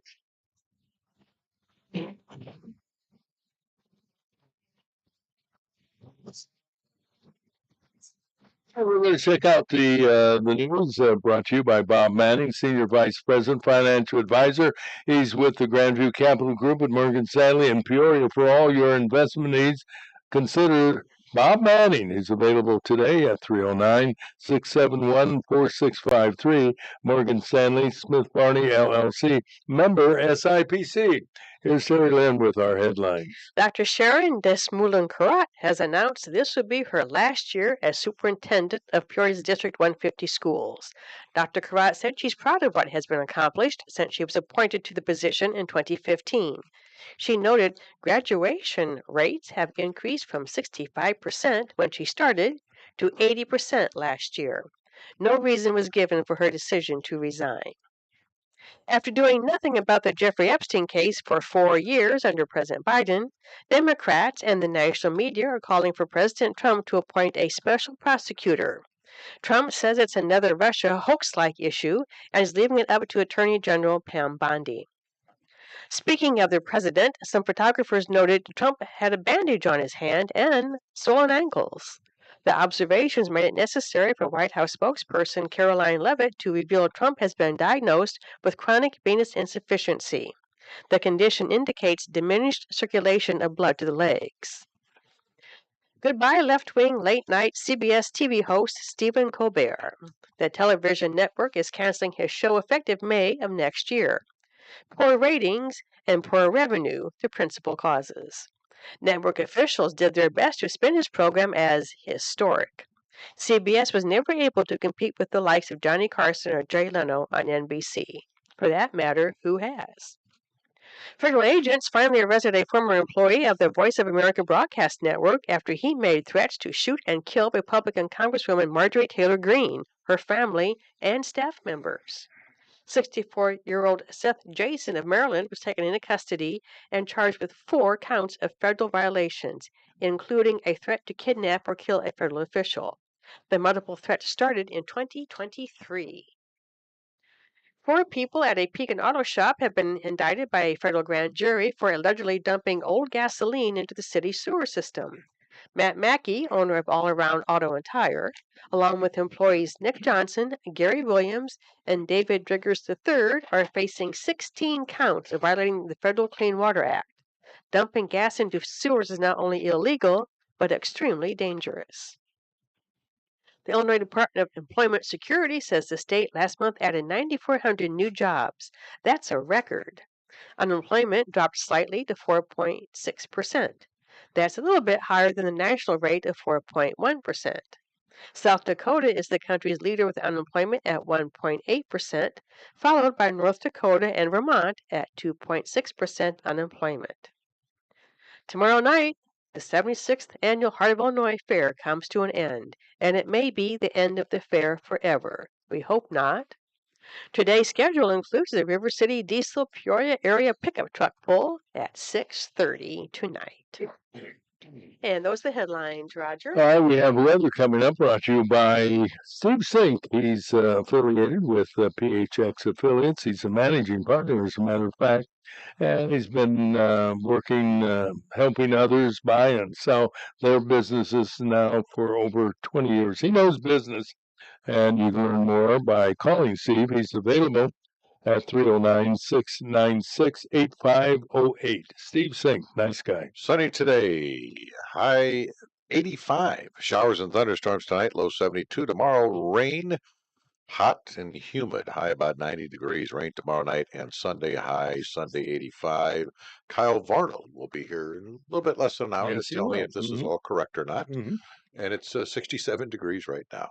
And there you have a look at the news and the weather at the bottom of the hour on Breakfast with Roger and Friends. So happy to see everybody. Like you say, nice day. Good day to go out to the fair. I think the hours are from 4 to 9, 10 o'clock or whatever. Do you remember what the hours are? Have you ever appeared with your hypnotic show Not at the fair? Not at Heart of this. I did the state fair. You did the state fair. Not the Heart of Illinois Fair. How'd it go? It was it was rather interesting. They put us in a tent in the back of it was the I can't remember the name of it, but it's one where they had the big pig, the big butter pig. Oh, pig or cow? Or cow. It was a cow, yeah. Exactly. And we were right next door to the high dive routine. Mm-hmm. And right before I went on stage, I can hear this music from the high dive. So it's all union there. So you've got a guy running your controls. And I said, "Could you turn up my microphone a little bit?" He said, "No, we can only go so high." I said, "Well, they're drowning out. You know what we're going to do here." Yeah. He said, "Well, they get more of an audience than we do. They can do that." How long did it take you to resign? It took me a long time to get him hypnotized. Let me tell you, it was tough getting him out because it was noisy. But we're delighted to see Ed Sutter and his son Mack joining us this morning. Good to see you. Yeah. Thanks for having us. Yeah. Before we talk about you and your son and the University of Alabama, Ed, give us your hot tip on stocks this morning. It's a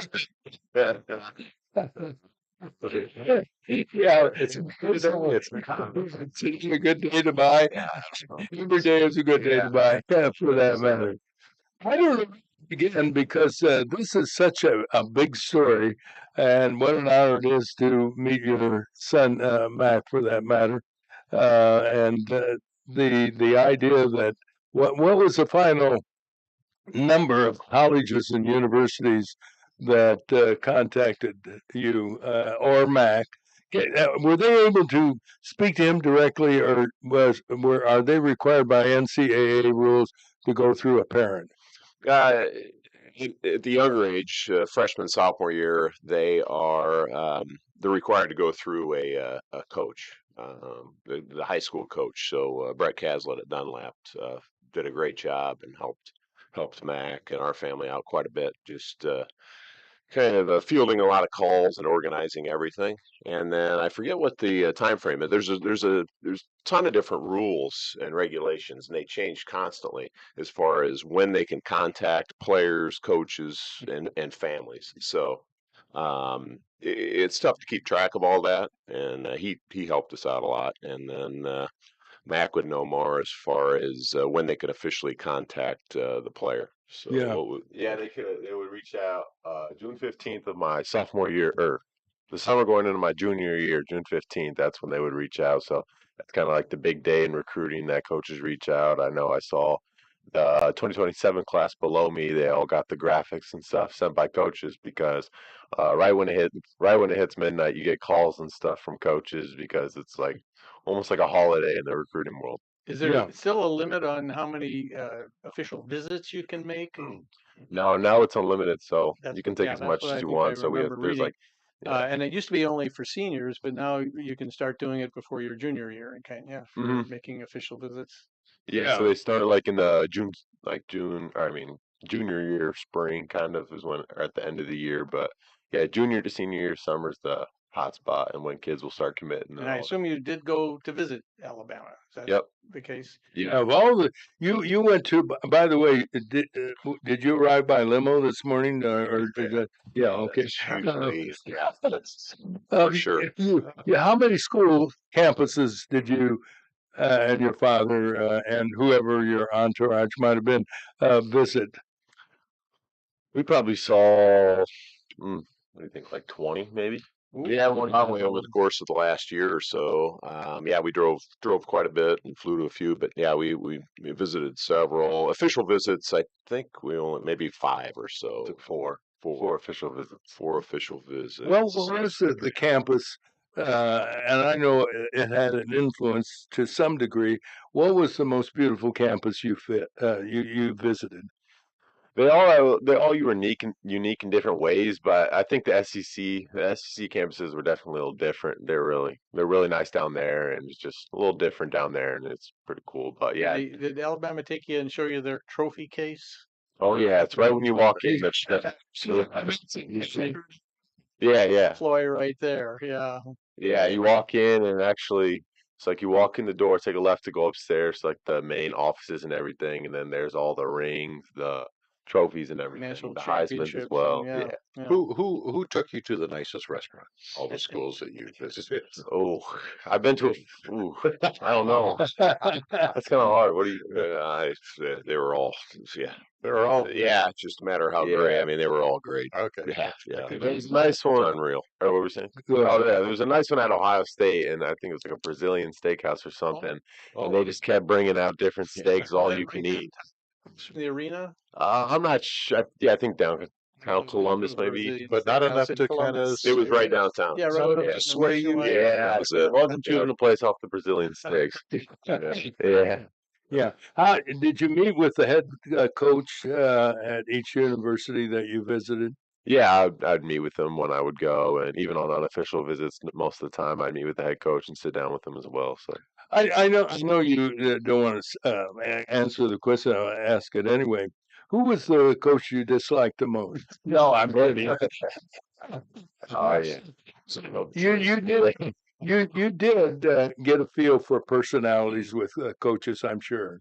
Yeah, I feel like I could really see some of these coaches through, and if they're really like faking it and just being a recruiter or like their true self. So I feel like some you could point it out, and then some maybe even hit it well, but I feel like I could tell the difference there. Yeah. What was the difference between how what you experienced with Mack going to colleges and universities, and when you were looking to make a decision of whether or not to go to Northwestern or maybe the University of Illinois? I was not heavily recruited. I only had a few offers. Mac has had however many he wants, 50 or Yeah, but you did meet with some people. I did, yeah. So the process I would go, it was really you were recruited more so after your senior year of playing. So that's when I heard from most schools. So, but as far as that process, the official visits were nice back then. Just a different process. The coaching coaches are different now because they with the transfer portal, they're more, I guess, like friends. I think so. I think the coaching to be a college football coach, you have to have changed and have a different demeanor because used to be 5 years ago, 10, 20. Once a player committed, they were pretty much there. You couldn't leave. Now with the transfer portal, these guys have to be.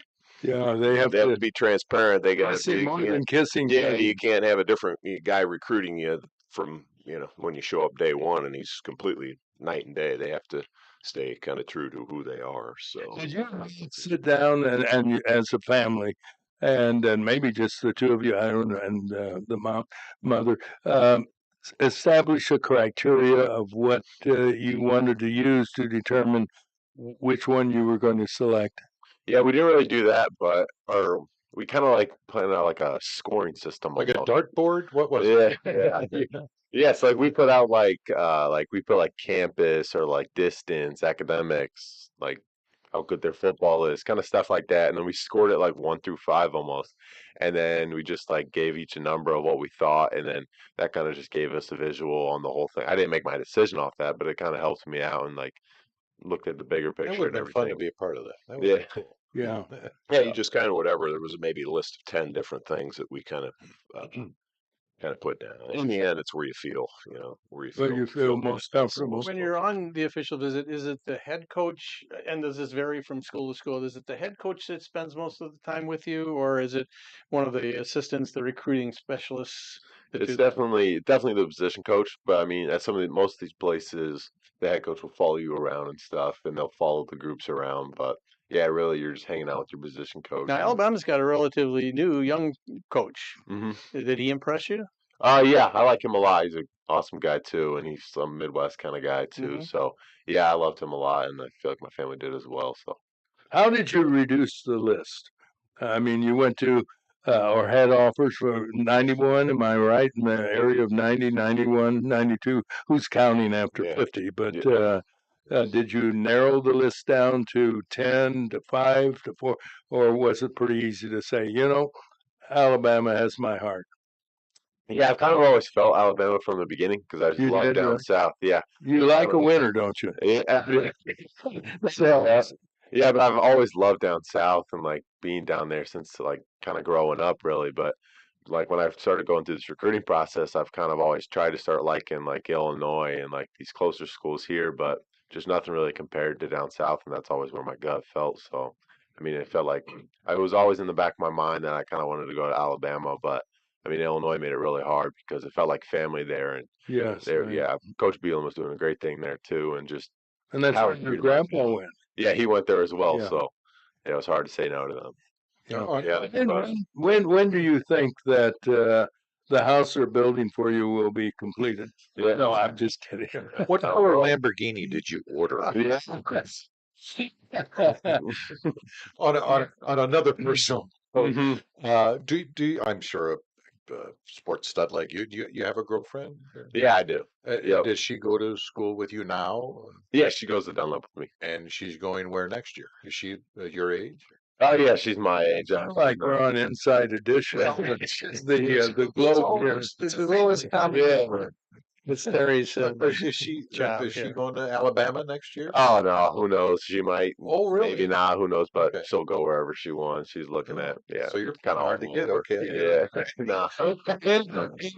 I know you know football, you know sports and so forth. What point or stage in Mack's development did you realize this kid has got talent? When Mac was little, he was always, kind of a step ahead of everybody his age. So he kind of played. He was always advanced as far as skill level. He was always tall, not real fast, and then over the last few years, he's picked up a lot of speed. So that was my only question mark, is just how fast he would be, and he's gotten very fast, and he started dunking the basketball in 8th grade and Oh, you're grade kidding, school right. basketball games. So at that point, it was pretty obvious. That, There was recruiting interest from coaches for basketball in college, wasn't there? oh no, really. I mean, I started varsity as a freshman, and I was like kind of heavy on it still. But I mean, I kind of always knew football was going to be my path. But yeah, I didn't really hear from many coaches. But I went in the AAU circuit in like 8th grade going into freshman year, but football just took over, and then kind of never went back. You played football. Do injuries still affect you today? And had the concern about injuries? Tight ends take a lot of big hits over the middle and on passing routes. Do you Yeah. worry about that kind of issue Yeah. going forward? You always do. I feel great. Played 6 years or so in the NFL. I feel really good. You But look I mean, it's in terrific shape. I mean, it's there. You're gonna get hurt.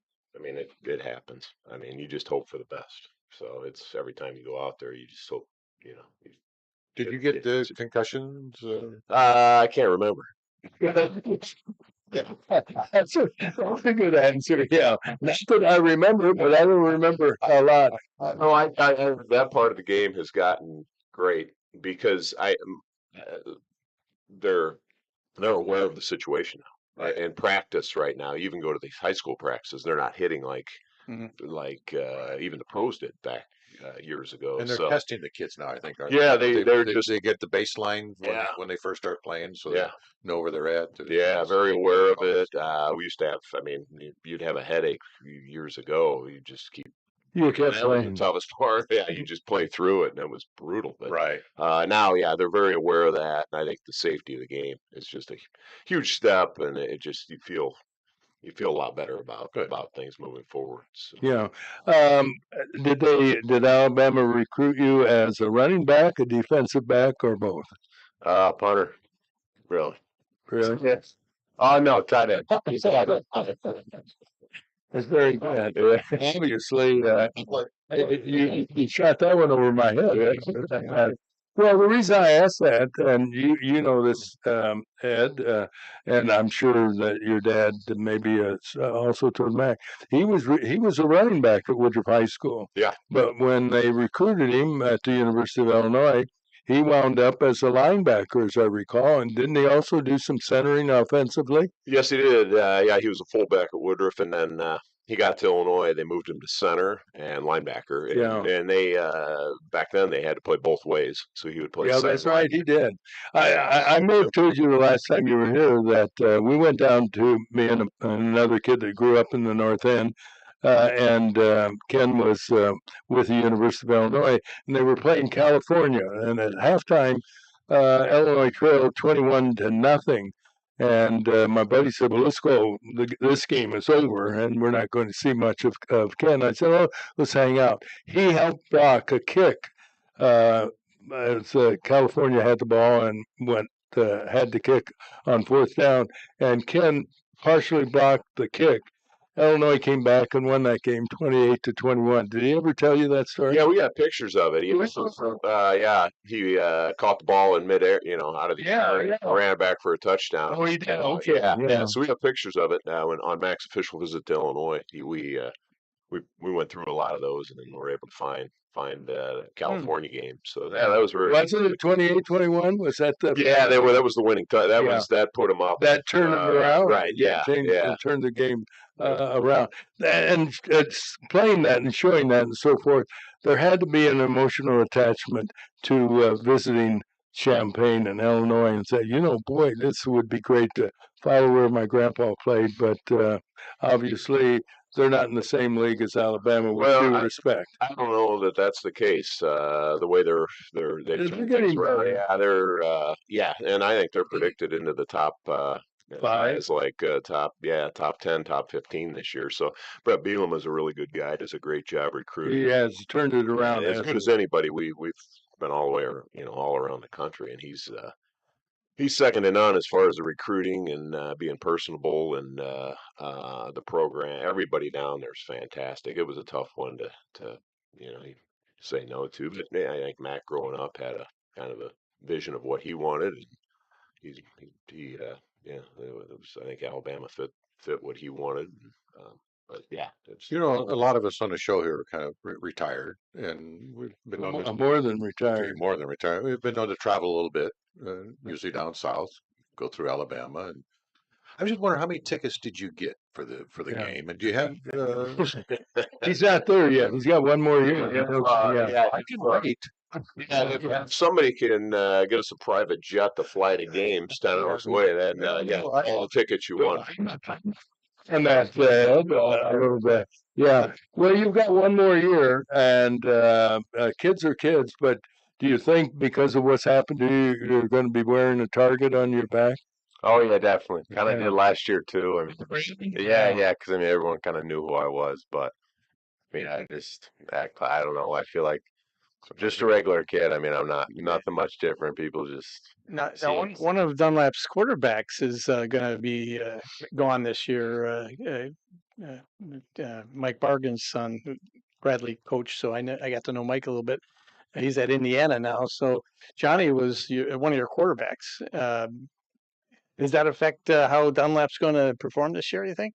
I'd say not really. I mean, we were going to be really good with really good with him. I mean, he's a good quarterback, and he can spin it. So he got me the ball a lot last year. So yeah, we would have been pretty good with him. But we got a guy coming up, Truman Tyra. He's an athlete, plays baseball, and he's always at the high school field working too. So I mean, we all got our trust in him, and we're not too worried. But we know our defense is going to be really strong this year, and we're all going to be pretty old. So I mean, hopefully we don't have to rely on offense too much. We can get a lot of stops. So. Yeah. Are you able to sit and watch a game and be kind of objective, Ed? Quiet. Yeah. I mean, have you had any unsportsmanlike conduct penalties? Yeah. No, sometimes it's tough. How long's the conversation after the game with Dad? I mean, he kind of keeps to himself. He doesn't say too much, but I mean, yeah, we always talk though about just stuff about the game, and just different plays and all that. And then I'll even bring up stuff like, "Gosh, I can't," or like, I remember there was one year, like my freshman year, I was like, "Gosh, just in space, I can't really wrap up, make a tackle." And we were just working up how to, or talking about how to like work on it in different drills to work on that too and stuff. So great. Let's talk about academics. What do you, aside from having a great future in football and probably being in the NFL, academically, occupationally, what has been your interest? I like business stuff, like my dad's doing and stuff like that on that side. But then, I mean, I'm still kind of looking into it. I would like to kind of stay with sports maybe and do like some sports science stuff like that, like trainers like that, because I mean, kind of sports are all I really have known growing up and what I love to do. So it'd be cool to stay in that and work with athletes as well. Yeah, you were at Northwestern. How'd you? Was financial management one of your interests, Ed? It was, but I didn't. Truthfully, I always think it's interesting that everybody. You want to know at 18 or 19 what you want to do when you're 30 or 40, or at least try to figure it out. So I don't know that there's any way. We're still working. An 18, an 18 or 19-year-old trying to figure out what a 40-year-old wants to do. So it's a tough decision. So they, Alabama's got. We met with them when we were down there, the Culverhouse School of Business. So they got a pretty good business school down there, and so I think he can start off just kind of with some basic classes, and that'll transfer to whatever he wants to do. What business later are you in, if you don't mind? I'm a financial advisor with Morgan Stanley. Morgan Stanley. Oh, okay. Yep. Right. So there's maybe move into that area. I mean, yeah. But I know at that age, I didn't know what the heck I wanted to do last week. You still don't? No, I don't. You're still struggling with. Yeah, I'm still trying. This guy's had more careers and businesses than I don't know who. Morgan Stanley probably. Hit a moving target. Yeah. Well, I'm sure you're excited about the coming football year. And who's your chief rival in high school football? I'd say probably a rival. I mean, the big three, I'd say Metamora, Washington, Morton. Yeah. So probably one of those three, definitely. But yeah, it should be a good year though, and should come out pretty strong. So. Well, I want you to know all of us are excited about you. Congratulations on your selection, and we'll have a special interest in following Alabama, which has a fantastic history and tradition of winning. Mm-hmm. They know how to win. And by the way, they had a pretty good basketball team this past season, as I recall. Yeah, they were pretty strong this year too. That kind of flipped a switch. So, yeah. Can he live on campus or off campus? Alabama, what are the rules down there for where you can live? Yeah, I think the freshmen have to live on campus. That's why, yeah. At least the first half of the freshman year. Yeah, I think the freshmen have to live for at least like half a semester or a full year. So like I'll be early enrolling. So this January, like first week of January, I think I'll be in college there. So I think what the guys are saying is you got to stay there for like a semester maybe, and then you can move out. But I mean, or maybe it's a year, but I'm not too sure. Do the athletes stay in a particular apartment complex? Yeah, I believe they're all in one. Maybe there's some other kids in there, but it's Bryant Hall. It seems like it's that way at a lot of universities. Yeah, so I feel like, I think all the football guys are in there. So. Well, Mack and Ed, thanks so much for coming in. God bless you both, and good luck to you and the future of being a professional football player. But take it one step at a time, right? That's right. You Yep. bet. Yep. Thanks for coming in, and you can always Ed, feel comfortable letting me know about hot tips, Yeah. or at least tell Bob Manning. Yeah. Yeah. Thank you both for coming in. Yeah. Thank you. You bet. All right. We'll be right back. Ranger Station, Ranger speaking. I'd like to report a bear sighting. Location. In the woods, just outside of town. Oh, not surprising. You've got your home. Bears have theirs. Yeah, but see, this wasn't just any bear. This bear was wearing jeans, and as in Smokey Bear. Jeans and a hat. That's definitely Smokey. What exactly did you have to say? We were about to head home, after having a bonfire. Oh, I can guess where this is going. Wait, see, Smokey told me the fire wasn't actually out. He said if it's too hot to touch, it's too hot to leave. That's true. Did you know that 9 out of 10 wildfires are caused by humans? That means 9 out of 10 wildfires can be prevented. Wow, no kidding? I'm a forest ranger. We never kid. Sorry. That was a joke. Get your Smokey on. If you see someone in danger of starting a wildfire, step in and make a difference, because 9 out of 10 wildfires are caused by humans. Brought to you by Smokey Bear, the U.S. Forest Service, your state forester, and the Ad Council. Learn more at SmokeyBear.com. Only you can prevent wildfires.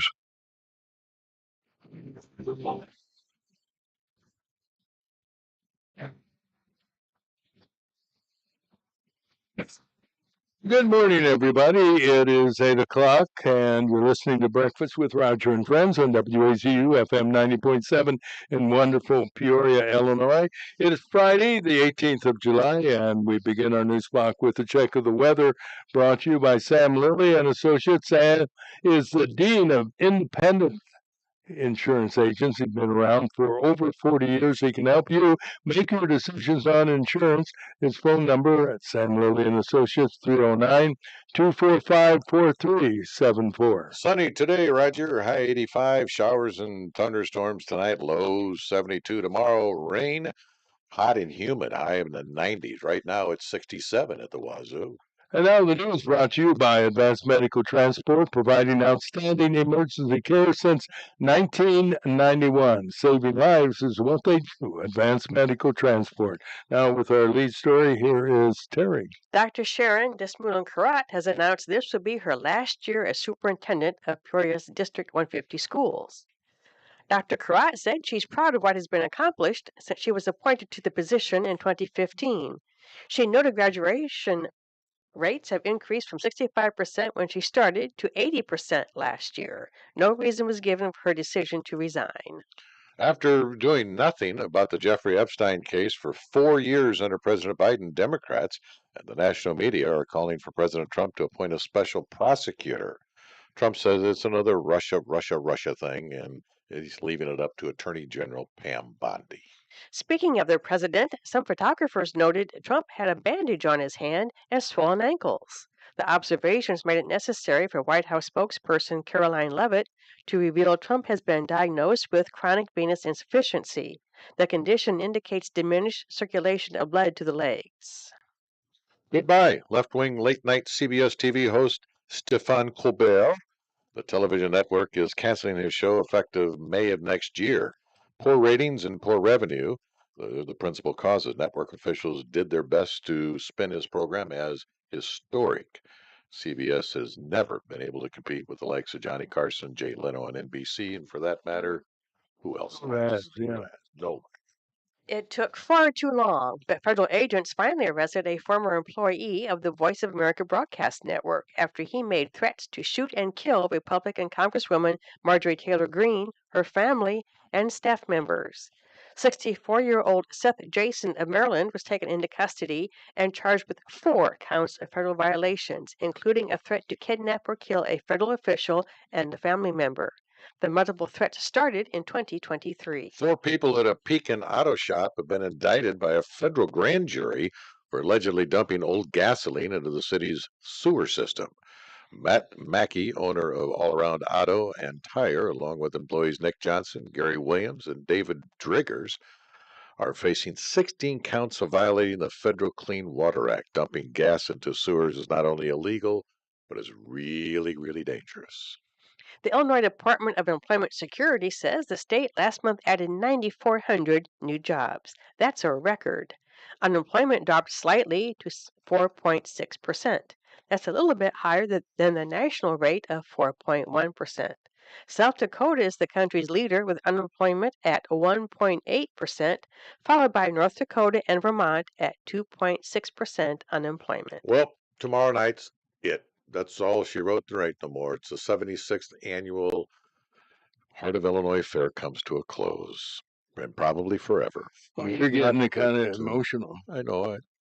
I've been there since I was a kid, Roger. I know. Used to sell ice cold Coke and lemonade. I know. okay, All right, well, where are you going to get a corn dog? Where can you get a corn dog A good and a corn dog. lemonade shake-up after this place leaves? Oh, that's a good It's question just, because we love those greasy corn dogs, didn't we? Well, yeah, they're not greasy. Well, They float in a river of, not the Red River, but it's not much better than the Illinois River. It's just like going to a ballpark where the hot You're dogs right. taste Always tastes better at the. You and can't beat corn it. dogs taste different at the fair. Yeah, you got it. I think You're it's right. the smell of the livestock Of the people. that The smell of the grease. Anyway, you can see the River City Diesel will be there tonight. What do they do? Yeah, pickup trucks. A pickup, okay, Yeah, a pickup truck pull. That's at 6:30 this evening. So go out because that's probably it. The only other truck pull you'll see after that will be on probably Main Street or something. The hours That's Shake and Shake. the hours 4 p.m. to 10 p.m. tonight, and noon to 11 p.m. tomorrow, the final day. Oh, yeah. Is there a big closing ceremony? They never did that before. No, they just go. Unfortunately, it just goes away. Just close the Oh, gate. sure, Rick and join us. We'll get you inside. Anyway, Is that news? Let me see. Yeah, Yeah. that's all I got. That's All right. that's it, Ron. All right, now we have more news from WCBU. From the WCBU newsroom, I'm Ben Howell. Peoria Public Schools will not have a new metal detector system in its traditional high schools for the upcoming year. The school board voted 4-3 against a subscription contract for the Evolve system recommended by the administrative staff. Lynn Kostick was among the 4 members voting down the agreement, saying they didn't receive additional information they requested at a previous meeting. But without anything to compare it to, I'm kind of in the middle. Director of School Safety, Demario Boone, told the board the new system would boost the district's multi-layered safety approach. Expectant and recent mothers across parts of central Illinois facing challenges accessing maternity care have a new opportunity. Peoria-based OSF Healthcare and Meridian have partnered on a mobile clinic van to provide obstetric treatment to those unable to get to a facility. Brandy Clark is OSF On Call's Vice President of Digital Care. We're finding ways that we can provide virtual and digital care to close the gap. Meridian President Crystal Gray notes that 34% of Illinois counties are designated maternal health deserts. Getting through airport security got a little easier last week. Passengers are no longer required to remove their shoes at security checkpoints, a policy put in place by the Transportation Security Administration nearly 2 decades ago. Officials at Central Illinois Regional Airport say most passengers are happy with the change, including traveler Catherine Rayberg. Overall, I think it's probably a little more sanitary. I travel sometimes without socks, so it's kind of nice to be able to keep them on. Passengers are still required to go through full body scans. And Illinois American Water is providing customers with more information on lead after required water samples were found exceeding regulated lead levels. The utility company says a warning was issued to customers and the levels are specific to the sites tested.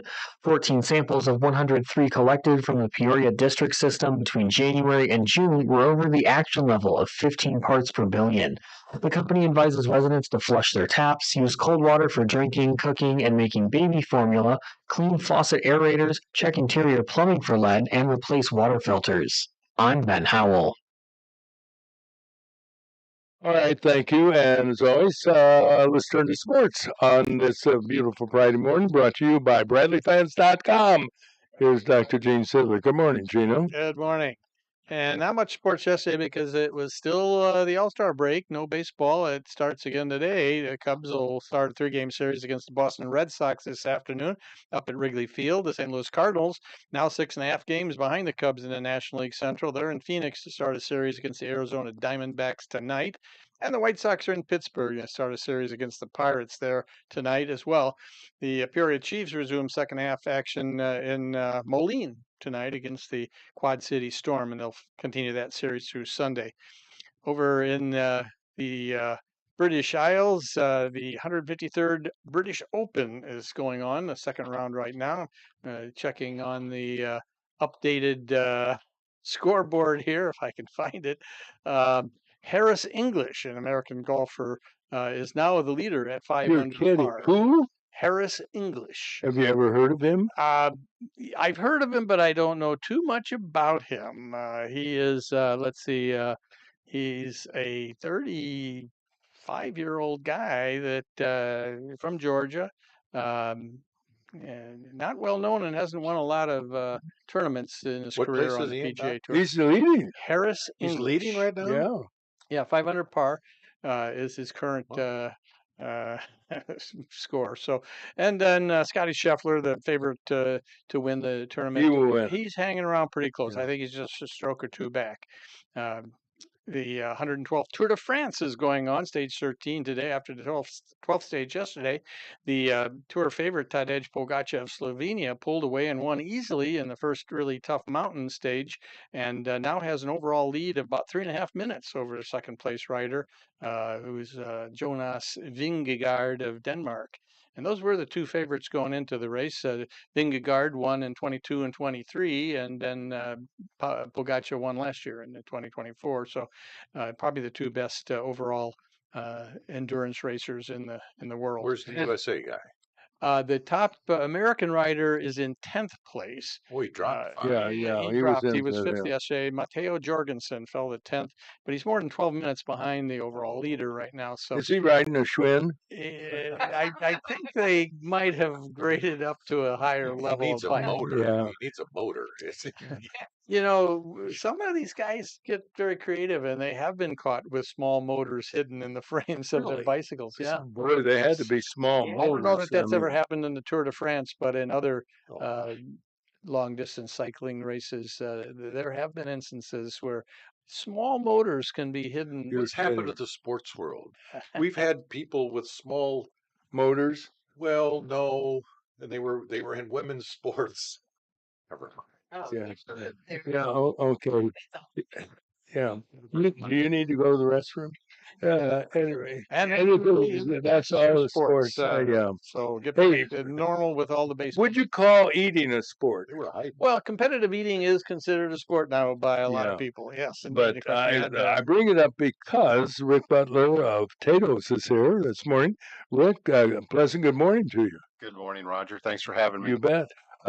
Is it possible, since he brought the box, that somebody might want to open it and let us sample his food? It's okay. Yeah. I can bring them over. Well, you don't have to Let's see. wait on us. We can wait on ourselves, but that is very nice of you. Anybody who's anybody knows about these potatoes. Tell us how you got into the business, Rick. Well, Tato's was in. Look how big those glazed donuts are. Huge. How did you get into this business? Well, Spudnuts was in Pekin, Illinois for probably 50 years and was an iconic location to go for donuts. And for me, they were the best donuts I'd ever tasted. Well, I agree with that. So, So you said, I'm going to buy the company. well, I found out it was for sale. So I went to my wife and said, I'm interested in buying potatoes or Spudnuts at the time. She said, absolutely not. She said, Yeah, like a loving wife, she said no. she did. She said, you got too much to do on your plate right now. I'm not interested. So, unfortunately, I kept looking into it. Talking to the previous owners. They said they had a buyer that fell through. They said they had another buyer that fell through. And then we happened to be out in Henderson, Nevada, visiting our daughter and her husband. And I told them about the idea, and they got excited about it. Said they would be interested in doing it also. So I got excited and told my wife, well, our daughter Jacqueline's interested. What do you think? And she said, whatever. So, Yeah. You saw the opening, didn't you? exactly. I thought that meant yes. I later found out that does not mean yes. Anyway, we called him up then, and for the third time, he said, "Well, I've got a guy out of Florida that wants to buy it." And then I said, "Well, listen, we'll make you an offer, but you have to decide now." And they accepted our offer, and um, we ended up buying it. I mean, the purpose of buying it was the donuts are good, so good. We wanted the recipe, and the goal is to franchise the business. Hence the reason why we had to change it to Tato's is because Spudnit's trade name, is owned by somebody else out of Galesburg, Illinois, actually. So to franchise it, we have to change it. So since then, we opened a store in Peoria, On a year and a half University. ago in December. Where is it in Peoria? On University. North University. You know where Dixon's is? Yes. Okay, it's in that. Okay. Right along there. Yeah. Yeah, just north of Dixon's. All right. Next to Millworks, which is another one of our businesses. That is your Yes. Yeah, I would love to talk to you about Millworks, but right now. Yeah. About is it a special? I'll take that chocolate one if nobody else grabs it. Cut it in half, yes, and I I'll. will give you the bigger half. What makes? I know you have a recipe. Well, you'll never find out what the recipe is. Yeah. That's right. No cigar. In this case, no donut or potato, for that matter. Yeah. The closest you're going to get is it's a potato-based donut. That's the goal. Okay. Does that make it healthier because it's potato based? Roger, if you think so, it does. Yeah, so absolutely. That's a good way to look at it, for that matter. Yeah. You know, you broke my heart, and it wasn't your fault, because one of the places that we would get potatoes was the BP gas station just outside of Tremont. Oh, yeah. And Casey's took it over and brought in their truckload of donuts to replace yours. Is there any chance you can relocate in Tremont or Morton? Well, we're talking to Beecham's. Are you really? Yeah. Good idea. Yeah, they had called at one point, and at that time, VPs were getting them, so we weren't going to do more than one location. So I did stop and drop some donuts off at Beecham's and told them to give me a call. And when did you do see that? Oh, probably a couple months ago. You're Actually, supposed to let me know. Yeah. Okay. Yeah. So you need to tell them. You need to tell them. I will. I know. I've shopped at Beecham's, great meat store. Oh, absolutely. Wonderful When do place. you manufacture these? The night before. No, where? Oh, where? Both stores, Beacon and Peoria. Oh, all right on site. Okay. Yes. They have a slightly different taste than most flour dough type donuts, but they are unbelievably good. Mm-hmm. Yeah, They're and very tasty. there's so much more that goes into our donuts than a standard donut. So for instance, we could automate the process and cut cost, but then would no longer be our donuts. Yeah. You know, I expected you, when I met you, I expected you to weigh about 300 pounds. Well, you're slim and trim. How do you manage? Because I know you sample it. Well, just to make sure the quality is up to snuff. Donuts, and it's why Yeah. we bought the company. But unfortunately, I'm pre-diabetic now, so I'm trying to stay pre-diabetic. Yeah. So I don't eat. Well, I'm not, so I'm not going to worry about. Very seldom. Yeah. Donut anymore. So I mean, will we see a diabetic donut in the future? I hope so. Yeah, I think it definitely. I'll be looking into that because we have gluten friendly. Okay. And we have vegan. Gluten friendly. Okay. Yes. Well, you have vegan, really? Vegan, yes. Yeah. So Saturdays we have it's Wednesdays and Saturdays it's going down to just Saturdays. We have vegans. We have vegan cinnamon rolls and apple fritters. Oh, you're kidding. Wow. And they're fabulous. I mean, you couldn't tell the difference. They're delicious. They're delicious. Diabetic one. Yeah. So the next will be a sugar-free donut so that I can eat it. But there you go. Yeah. Yeah. Absolutely. How are your suppliers? Where do you get your flour? Most of our supplies come from Dawn Foods. Dawn is out of they're all over the country. They're a huge independent family company that supplies most of the baking industry throughout the country. Yeah. What are your hours for your Peoria Pekin stores? And remind everybody where you are in Pekin. Yeah. Well, Peoria, which is at 7024 North University, right past Tanglewood Shopping Center. The They're open 5 till 2. In Peoria, we have full coffee also, including cappuccinos, espressos, Oh, wow, cold brews, great. things Yeah. like that. So, and we're just opening up a private party room or meeting room there, which is free to use, and you can rent What it. a great, what kind of space we talking about? It'll hold 8 to 10 people. Okay. Yeah. So if anybody has Birthday in fact, parties and so forth. we've used it for a lot of Bible studies there, so that works out well. Good for you. God bless you. So next time you could bring coffee and donuts. Yeah, because I'm not asking. I'm just Absolutely. throwing that out. Yeah, yeah. Put your order in. I'll just run down Yeah, there now and bring it yeah, back. yeah, Well, Yes. what happened to the son and daughter Oh, my. from Henderson? Well, Henderson, they obviously were cheerleaders. Have they thought about opening a franchise in Henderson? we have. My daughter has 4 kids right now. Oh, she's got her own She's franchise. got her and a full-time job out there. So yeah, she's got her own franchise. But yeah, eventually we'll go to Vegas too. But we have completed the franchise, the legal work for the franchising. So we're legal to franchise in 50 states now. No kidding. Yes. Great for you. Yeah. So now we're putting all the procedures together and getting ready to start making offerings on that. What's the feedback from your customers? What do they tell you about your goodies? Well, if you go online and look at the comments, it's pretty obvious. Very positive. Very, very positive. It should, like you said, Gene, it's a different taste. It just stands apart from all the other donuts. And glazed donuts is our most popular. Yes. And usually glazed, I would never order a glazed donut because it's just too plain for me. But our glazed donuts are fabulous. In the field of their own, aren't they? Yeah. And the cake donuts are really good too.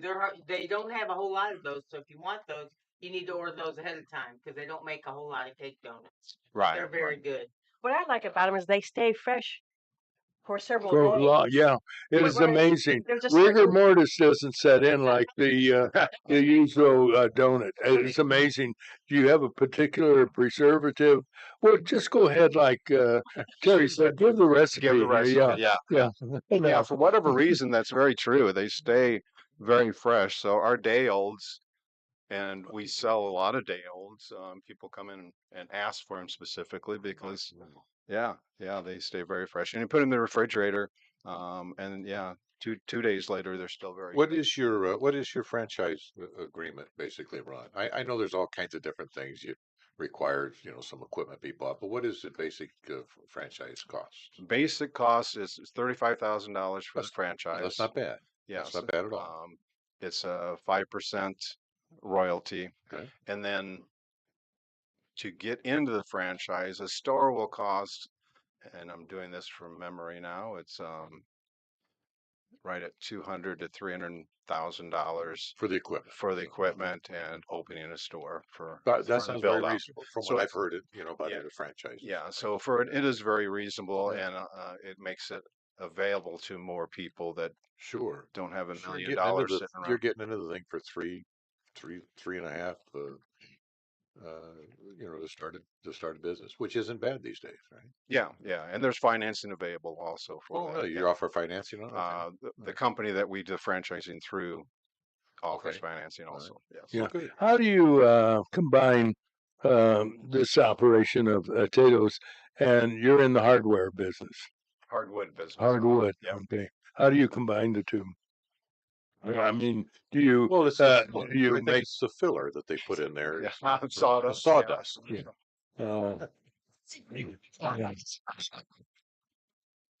Where are you working now? Dunkin' Donuts? Okay. But you have two businesses, and how do you combine the two in your daily work schedule? Do you spend a lot of time making donuts, or do you more time making hardwood? I mean, I spent 3 months learning the process and making donuts, and now I only go in when I have to. We've got a great crew in both places that do a fabulous job now duplicating the original recipe. And then that's one thing that like I said, I paid the original orders to stay with us for 3 months so that we good idea. Emulated that recipe, duplicated it exactly how they made it. Now, like in any business, there was always people would say, "Well, they don't taste the same." Well, if you don't think so, then that's what they think. But obviously, it's the exact same recipe. Oh, they do. Even down to the procedures. Yeah, yeah. I did ask AI here why they stay fresher longer, and there is a scientific reason for it. The starch in potatoes is more hydrophilic, which means it holds on to moisture, holds on to water stronger than the starches in regular That flour. makes sense, doesn't it? And so they can last 3 days or longer, where we've experienced here regular donuts. The next day you could use them to dry the nails in the wall. Yeah. So because of the potato taste, well, or the starches that are in base, I should potato say. are Yeah. different than the starches that are in grain and flour-based donuts. So it just is capable of holding the moisture longer and staying fresher tasting. Yeah. Yeah, well, thank you. Yeah. I don't know if it's- yeah, okay. But that's according to Google's AI search It was never. page. Yeah. Never. I think somebody told me once that a farmer crossed a potato with a sponge, and it tasted terrible, but it could hold the gravy quite well. And you can That's clean up true. after yourself. Yeah, I know. Yeah, exactly. Yeah, yeah. We do the best we can on the show. That's why we're all on drugs, medication. But well, it's absolutely a wonderful story, and the product is there's no comparison. I don't care whether it's a well-known donut franchise or some of the bakeries in some of the larger stores. They can't compare to this. This is absolutely amazing. I don't say that just because you're here and because you brought in a big box, but that helped a lot, nonetheless. Pick the lever, do delivery. Probably not. Okay. Yeah, yeah. It's because our campground, when we order 15 dozen sometimes at a time, and I'm the one Oh, that really? picks them Oh, up. they'll Yeah. deliver that. Okay. I'm sure. Yeah. No, it's nice because they're really helpful there. I mean, do you need help carrying them out? Whatever. And I'm like, no, I can carry them. I eat one as I go. You order how much? At the campground, we usually order 12 to 15 dozen. Oh my And goodness. when we camp, Yes. they're gone in no time. Yeah. We have people standing in line to get these donuts. I think it's neat that a local family, local people buy and make a product to compete with, some big guys. the bigger players in the business, and they've got a better product. Where did you come up with the name potatoes? Well, it's potato without the po Okay. and a little more dough. So Oh, I like that. that's how Okay. potatoes. If you look at Were the there logo other on the were there label- other finalists? Yeah. Do you have a logo? Let's see your logo. But that's Somebody's catching calling it. from the campground for an order. Well, for those listening and watching, it's has potato being peeled going into the donut. going in. Okay. Hold that up to our camera. We're online on YouTube. Okay. Potatoes, Potato, P-A-D-O-U-G-H. And you have a beacon phone number, 346-5381. Yes. Yeah. And a web address, www.potatoes.com. Potatoes.com. That's easy. Yeah. Right. Okay. Yeah, nowadays if you create a brand name, you have to pick one that is unique so that it can be licensed for your domain on the internet. Right. Yeah. You can't pick something that somebody else has already, well, like Roger and Friends. Unfortunately, that's already taken. So we have to use Breakfast with Roger and Friends. People do that. That's happened to Kathy Reynolds as well. Mm-hmm. They'll buy it before you buy it. Yep. And then, like they offered Kathy to buy it for $2,000. Yep. Well, they just called. That was a year ago. They just called and said, would you buy it for $200? Yeah, Right. Did you buy your name? You should buy your name. You should buy Dr. Gene or GeneSidler.com. I have done that actually. Yeah, I did too. I have TerryRye.com. Yeah. I did, and nobody wanted to buy it. Nobody. No. Yeah, no, So my I kids don't want it. I didn't worry. I wanted. Well, the thing is, somebody else could. Anyway, go ahead. Yeah. No, that's it. Yeah. Rick, thanks for coming in. God bless you. Anything we can do to help you, we'll do it on our program. We enjoy the the donuts and the business. And as Terry so articulately said, we love when we're able to help local businesses grow and expand. And it's easy to promote what you have because you have a quality product. Well, I appreciate that. Thank you for having me on. You bet.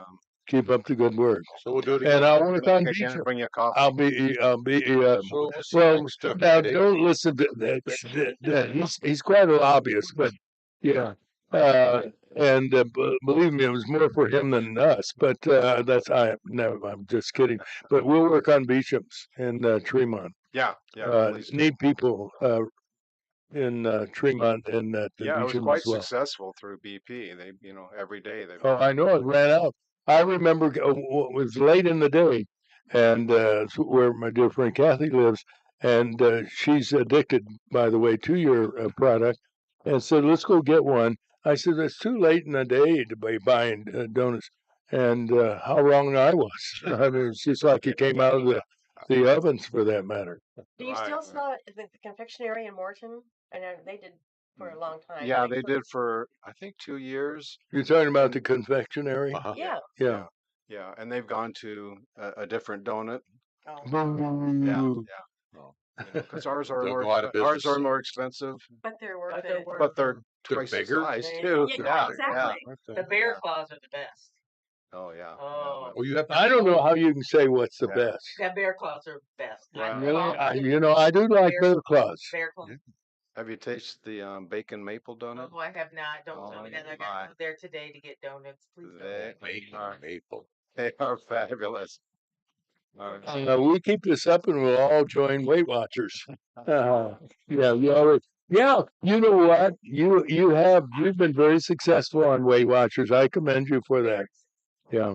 One more thing while I can. Well, this is going to cost you. That's fine. That's fine. With 2 more donuts. There's the fallacy that we still run out every day, but we literally make, and we have history from the last 3 years of how many we make each day of the year, and what sells and what doesn't. So we try to make enough donuts to last all day long, and we've been doing this for 4 years now. We can't figure it out because, like, on a Tuesday in April, we sold X amount last year, so we made the same amount this year. We sell out at 9:30. The next day, Are you serious? on a Wednesday, we make the same amount. We have 20 dozen extra. So we literally go from selling out at 9 o'clock to having 20 dozen donuts extra. Now that's great for the charities around because we give a lot of donuts away to charities too. So You'll never figure out the buying public. no, Good no, luck. no. But everyone, we got people that will send messages. Why can't you figure out how to keep making enough donuts? Well, I wish we could. We've been trying. So we are trying. They should time. Donuts will be there. Yeah. One of our viewers said her favorite is a chocolate donut with inside White cream inside. white cream filling. We have stuffed Yeah. ones. Oh, Mhm. wow. Yeah. So we have visitor marks filled with. Have you ever thought about, and I hope you don't, indicating what the calorie count is for each donut? No. No. That's it. Good decision. Good. Rick, Yeah. Rick Butler, thank you so much for coming in. Thanks for bringing in the potatoes as well. Deeply appreciated. All right. Keep up the good work. You Thanks, bet. guys. We have news weather See you next wrapping week. things up, and Kyle Varno will be here shortly as well. So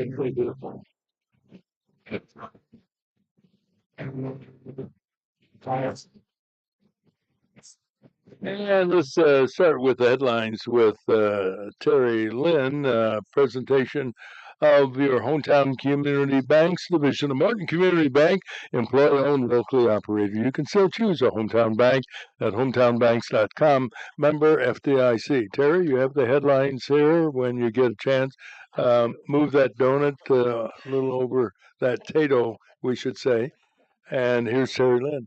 Dr. Sharon Karat has announced this will be her last year as superintendent of Peoria's District 150 schools.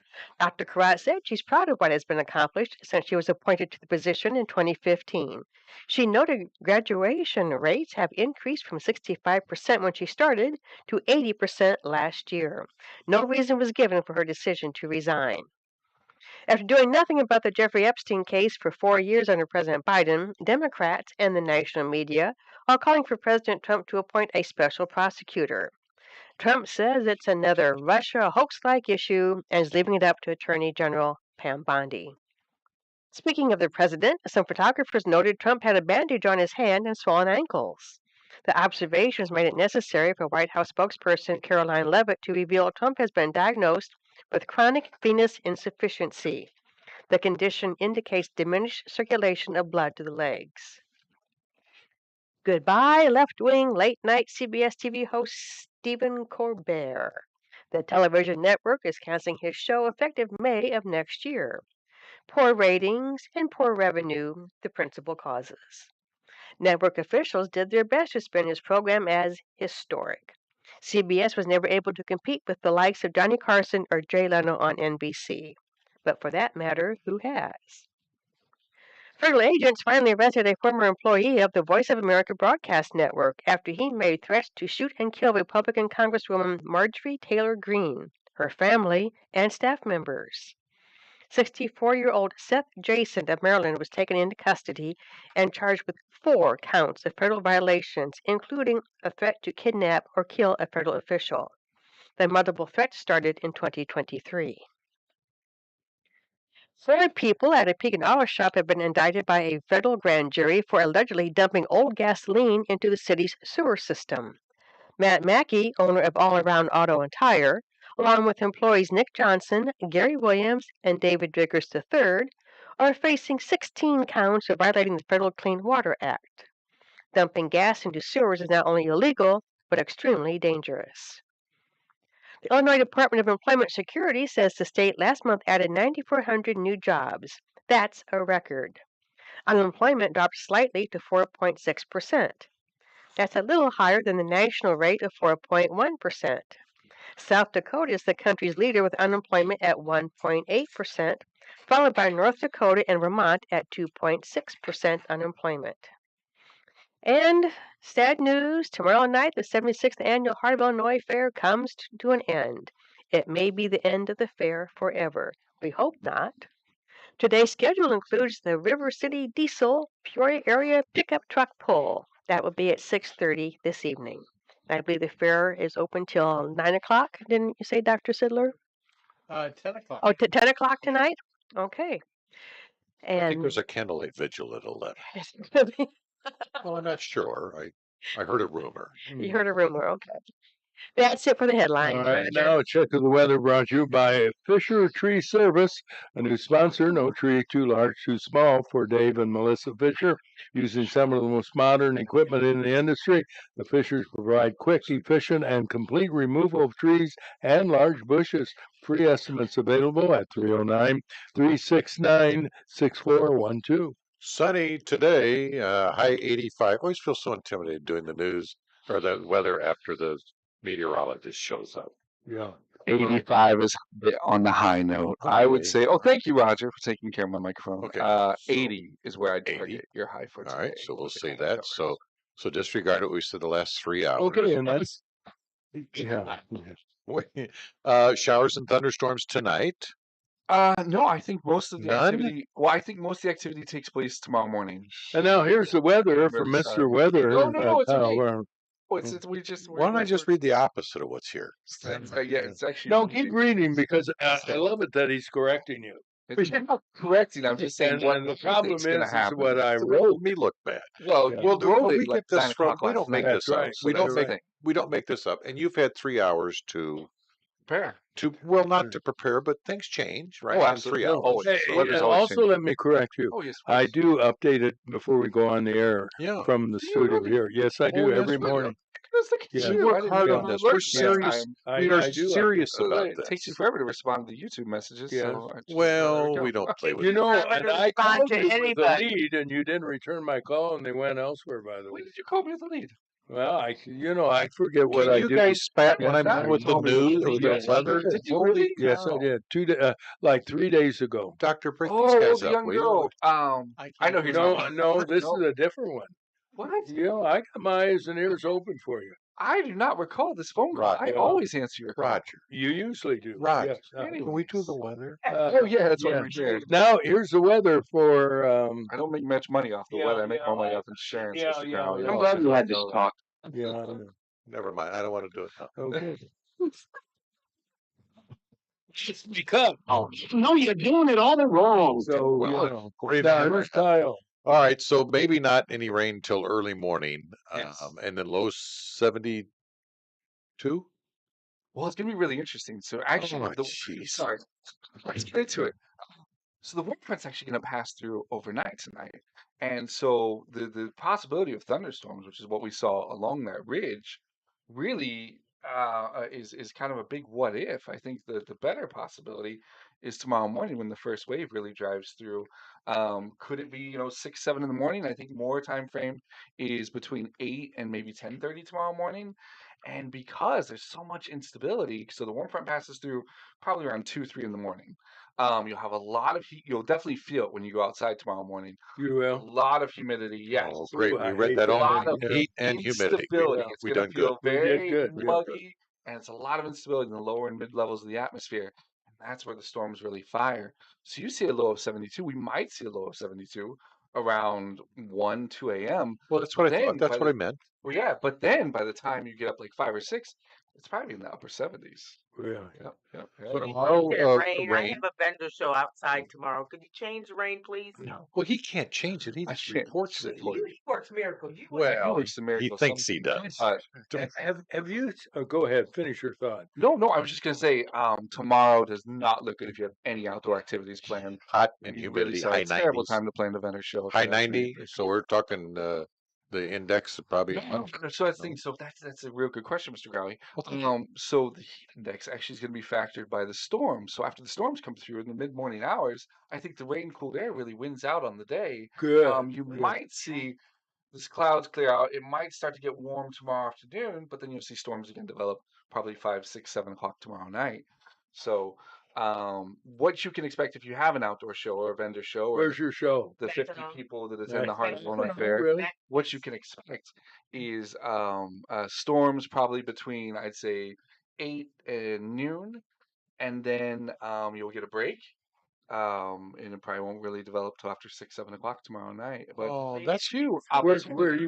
Where are you going to be in Mackinac? at the park right across from IGA. Okay. oh, it's a terrible place to be I during a know. thunderstorm. I sent him a message, and I think they're gonna put us inside. Good. Oh, that's going to put a damper on the closing ceremonies at the Well, fair. it would be because it's going to rain. Yeah, that's it. too Oh yeah, bad. no, it really will because you'll have we'll start the day before the fair opens with storms, but tomorrow night it will be very Yeah, the active. closing Mr. ceremony. Weather, here's a guy that has a college degree in meteorology, a rarity.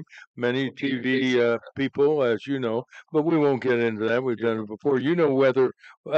I saw an interview of a guy that was involved with a company that did seeding of clouds. Oh boy, here we go. And I found it very fascinating. Yeah. You're a skeptic about that, are you not? I'm not so much skeptic. So I've seen reports, especially in the last week, that it was cloud seeding is what caused this catastrophic flooding. in Texas. He denied that. Good. Yeah, And I would deny it too. Yeah. He denied that. That was by some of the left wing nutcases. But that is something that Same that with his when company nutcases, I does. think Trump was responsible because they slashed the budget of the National Weather Service. But actually, the National Weather Service at that location in New Braunfels, Texas, just outside San Antonio, was overstaffed that night because they knew there was a Well, particular now, dangerous see, situation. And the cuts haven't taken place yet. Is that Exactly. The cuts haven't even transpired yet in most Well- weather offices. But you have some left-wing loon. Well, your some problem journalist is from you're CNN using doesn't know facts. what the hell they're talking about, and then they go on the Well, air you know how to fire and him up, say, don't you? I'll tell you what, you guys have to fire me up. Well, I'm just saying they don't know what they're talking about. They go out, they put this story, this unverified, infactual story, and they say that, oh, hey, this is because Trump, because he made the budget cuts, that thousands of people are dying in the hill country. No, you insipid idiot. It's because we had a tropical system over Mexico. It came across the southern part of the United States. It met with another low pressure system in Texas. It converged. It created essentially a perfect storm, a 1 in 500 year storm in an area topographically that's known for flooding, catastrophic flooding, if you get a certain amount of rain. I have never heard Superman talk like. Just saying. It infuriates me that these journalists, especially these Yeah. Give him a Tato. Would you, sorry. Tommy?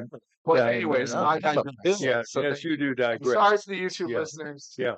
Now I understand. Matt said it was far more I entertaining. understand, Clark Kent. Liberals have dropped off by now. Next week is supposed to be really hot. Is that true? Yes, absolutely. So what we have atmospheric setup is the high pressure. So high pressure has been contained to the southwest of us. This warm front coming in tomorrow is really going to start to fire things up. So we call it a ring of fire. So essentially the high pressure will be to our southwest. We'll have this ridge, this frontal boundary over us over the weekend. So all the storms, all the activity that's going to take place is going to take place along that frontal boundary, which is good for us because we need the rain. And some models are showing 2 to maybe 3 inches of rain over the next 48 hours alone. But after that ring of fire pushes further north of us, probably across northern Illinois, southern Wisconsin, we really get into the heat of the summer. So we're looking at highs in the mid 90s, but with dew points approaching near 80 and humidity is over 90 to 100%, it's going to feel like 109, 110, 115. So not only will heat advisories, but heat watches, heat warnings will certainly be the story on Tuesday, Wednesday, and Thursday. Yeah, Devil's Sweat, absolutely, Mr. Crowley. So Tuesday, Wednesday, Thursday of next week is really when you can expect the dangerous heat. And there really is no chance of thunderstorm activity, especially Wednesday and Thursday of next week, because you will have a capped atmosphere. So a ring of fire. Viewers. Love. Here's the power of the things that needs ring of fire. What's the weather like? Oh, they tuned in. Oh, good morning, Nick and family. Oh, I don't know if they are right now, but we know they have been. Yeah, no, yes, they have. They really. Well, Nick said that. That's right. That's right. No, they have. Well, Nick, if you're watching, it's not. It's 4 o'clock. Yeah. So it's 4:30 in the afternoon. We miss you. We love you. We certainly do. We miss you. Yeah. You are actually experiencing the same heat we are right now. Nicholas, as you'll attest, and maybe you'll send me a text or something, a message later in the day. But no, so I have some friends that actually are going over on a Mediterranean cruise next week, and they're looking at highs in the mid 90s as well. That's So unusual. the same type of weather pattern we're seeing here, they're actually seeing in Central Europe right now. So Right now it's 71 degrees. So yeah, it's and pleasant now, but it is, and no, gonna honestly, and it'll continue to be pleasant until that cold front comes through. Actually, we have the makings meteorologically of a really fantastic midsummer July day. So if you put in the forecast July 18th and you look at the actual temperatures, which are probably in the upper 80s, low 90s today, we're actually only looking at 80 today. And with the north winds, it's going to feel fantastic. So please get out and enjoy. yeah, last time to enjoy this weather for a few At least days. the next 10 days. At least the next 10 All days. right. Thank you, Superman. We're going to enjoy Tato's and for the next few minutes while we listen to our pet tip of the day. Today's pet tip is brought to you by Peoria Pet Crematory of Peoria and Lewiston, providing final care for family pets large and small, 24 hours a day, 7 days a week. Their phone number is 713-1898. That's 713-1898. More information is available at peoriapetcrematory.com. Pet lovers are dedicated to their animals, all species from horses to turtles and, of course, cats and dogs. If you are a pet lover, learn these little-known, somewhat amazing facts about your pet. Caring for our pets is just like caring for children. We need to remember their treatments and appointments and keep them current. Sometimes, with all that's going on in our lives, this can be difficult. I suggest you use a family calendar that you write your pet's needs right along with your family's appointments. If you use the calendar on your smartphone, tablet, or other electronic device, just key in the things you need to remember and have it beep you when a task is due. It's easy to remember to feed, water, and walk a pet, but when was the last time you bathed your dog, clipped their nails, or gave them their monthly flea treatment? Today's flea treatments are designed to work in such a way that we need only apply the treatment once a month. But it has to be done regularly and consistently to be effective. Monthly also makes it easy to forget. Bathing, depending on the breed, should be done once a month as well. Nails should be clipped every 2 weeks, and dental cleaning should be done yearly, the same as vaccinations. If we know we have something coming due, it's easier to fit it into our schedules rather than scrambling at the last minute to update vaccinations or paying more to bring an animal current on their treatments. Dental cleanings is one of those treatments that, if missed, can cause you more expense. Plaque left untreated causes heart disease. So make use of whatever device you have and add your pet's needs to your calendar. This whisker of information has been made possible by a grant from the Corporation for Public Broadcasting in partnership with Spot, Saving Pets One at a Time, and KSBR Studios. Produced by Joseph C. McGuire and theme music by Stuardo Glasser. Today's pet tip has been brought to you by Peoria Pet Crematory of Peoria and Lewiston, providing final care for family pets, large and small, 24 hours a day, 7 days a week. Their phone number is 713-1898. That's 713-1898. More information is available at PeoriaPetCrematory.com. Hey, we're receiving quite a few compliments about Mr. Weather.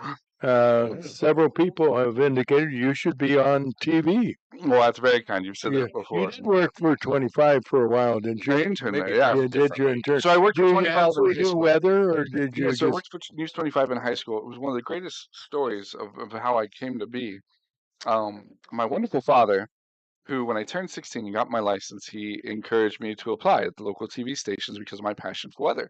You know, my buddies are working at McDonald's or Arby's or, you know, the Woolman Alley or something like that. Sure. But Dad encouraged me to do it. And I went and applied, and I met a phenomenal man named Jim Garrett. Jim Garrett, Yep, yes, I remember Jim. So yeah, now works for the Red Cross. He was so impressed with meeting with me because usually when you go in, you fill out an application and then they call back or something like that, you know. And at 16, I wasn't expecting that. Well, supposedly the lady at the front desk, really sweet lady, I forget her name because it was years ago, but she passed along the message to Mr. Garrett, who was the news director at the time. And she says, there's this young man, and he's really interested in weather. He doesn't want to be, you know, TV on town because he's only, you know, just turned 16, but he wants to help in any way he can. And he says we don't even have to pay him. So I would do it myself.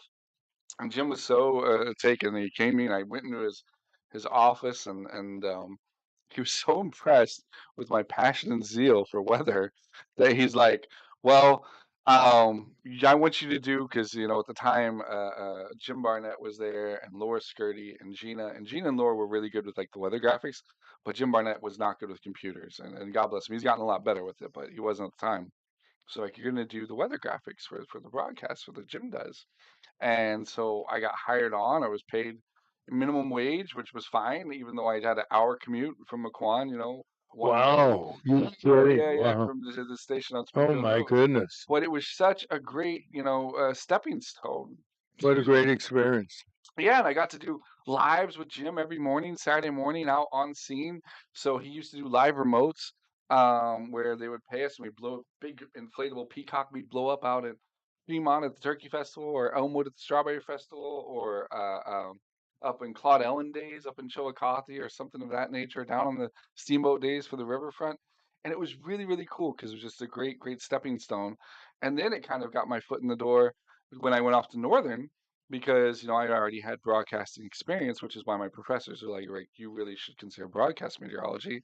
But I preferred the forecasting side more than anything. And when I interned at the Weather Service in Lincoln, Billy Ousley and Ed Warren, they really took a shine to me, and that's when they're like, hey, you know, when you graduate, if you want a job, we'll try to find it.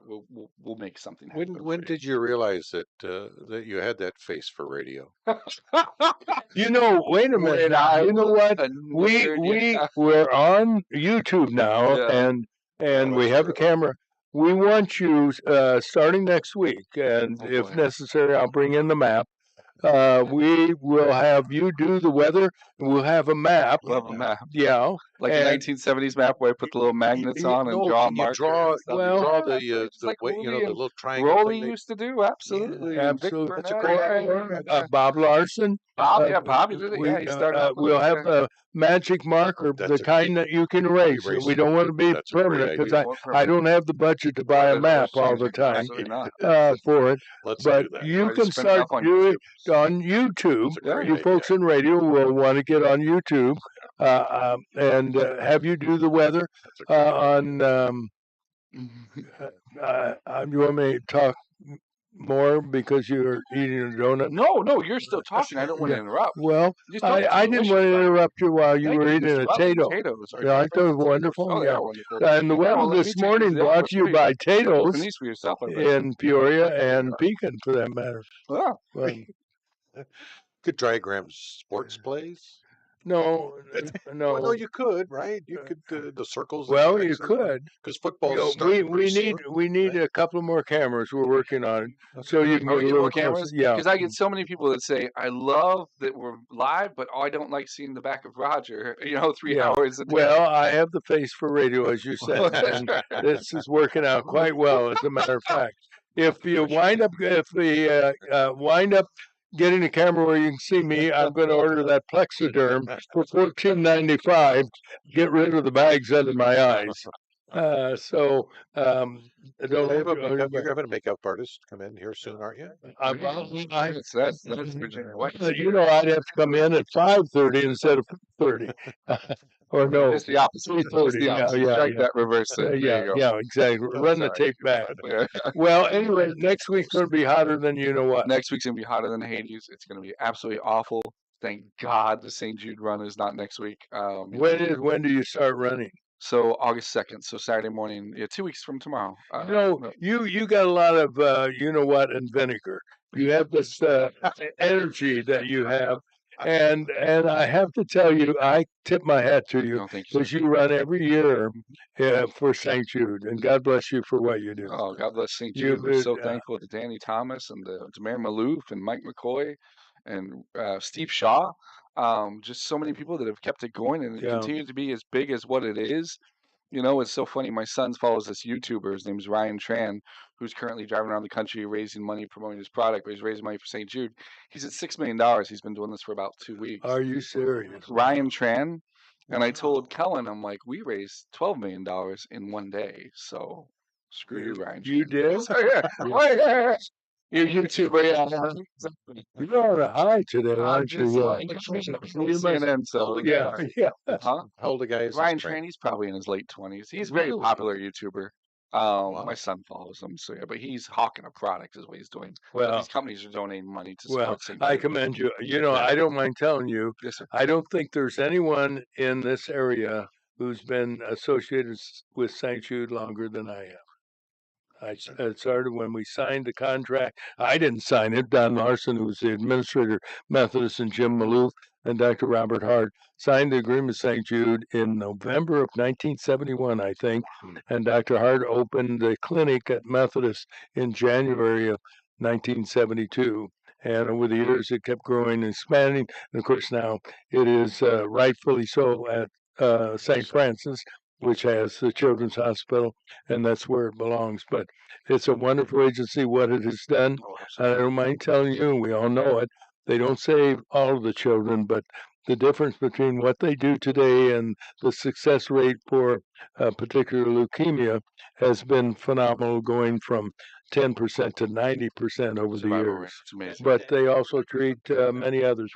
I'm sorry, go ahead. The success rate for childhood leukemia is now over 90% cures. And it used to be only 10%. And it used to be around 10%, yes. Yeah.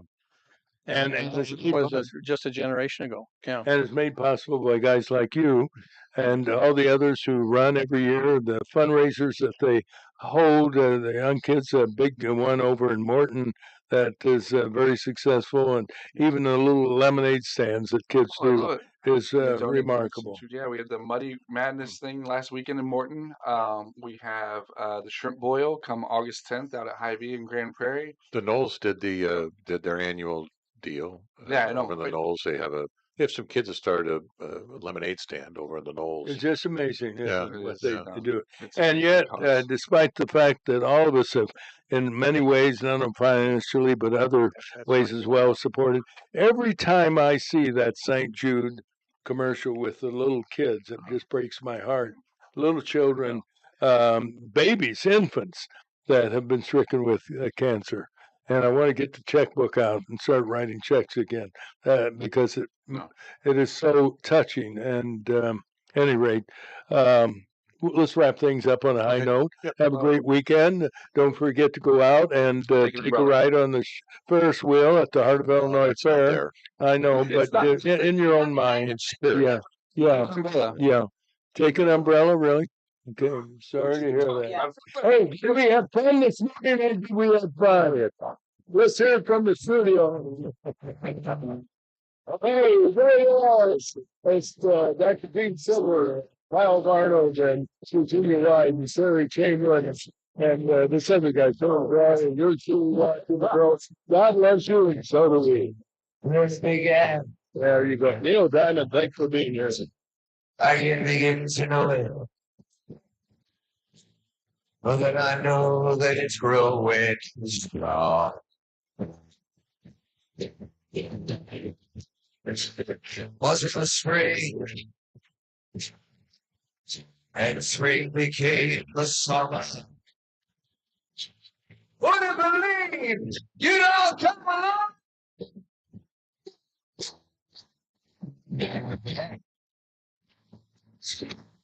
Yeah, touching. Yeah, reaching. Yeah, touching. Touch.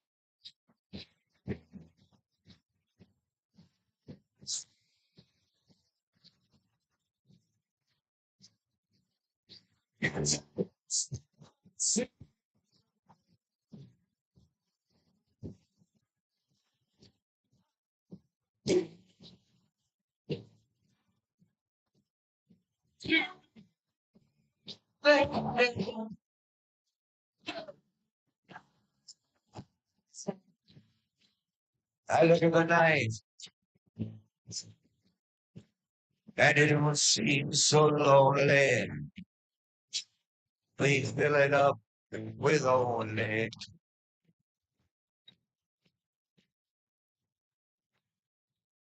And when I heard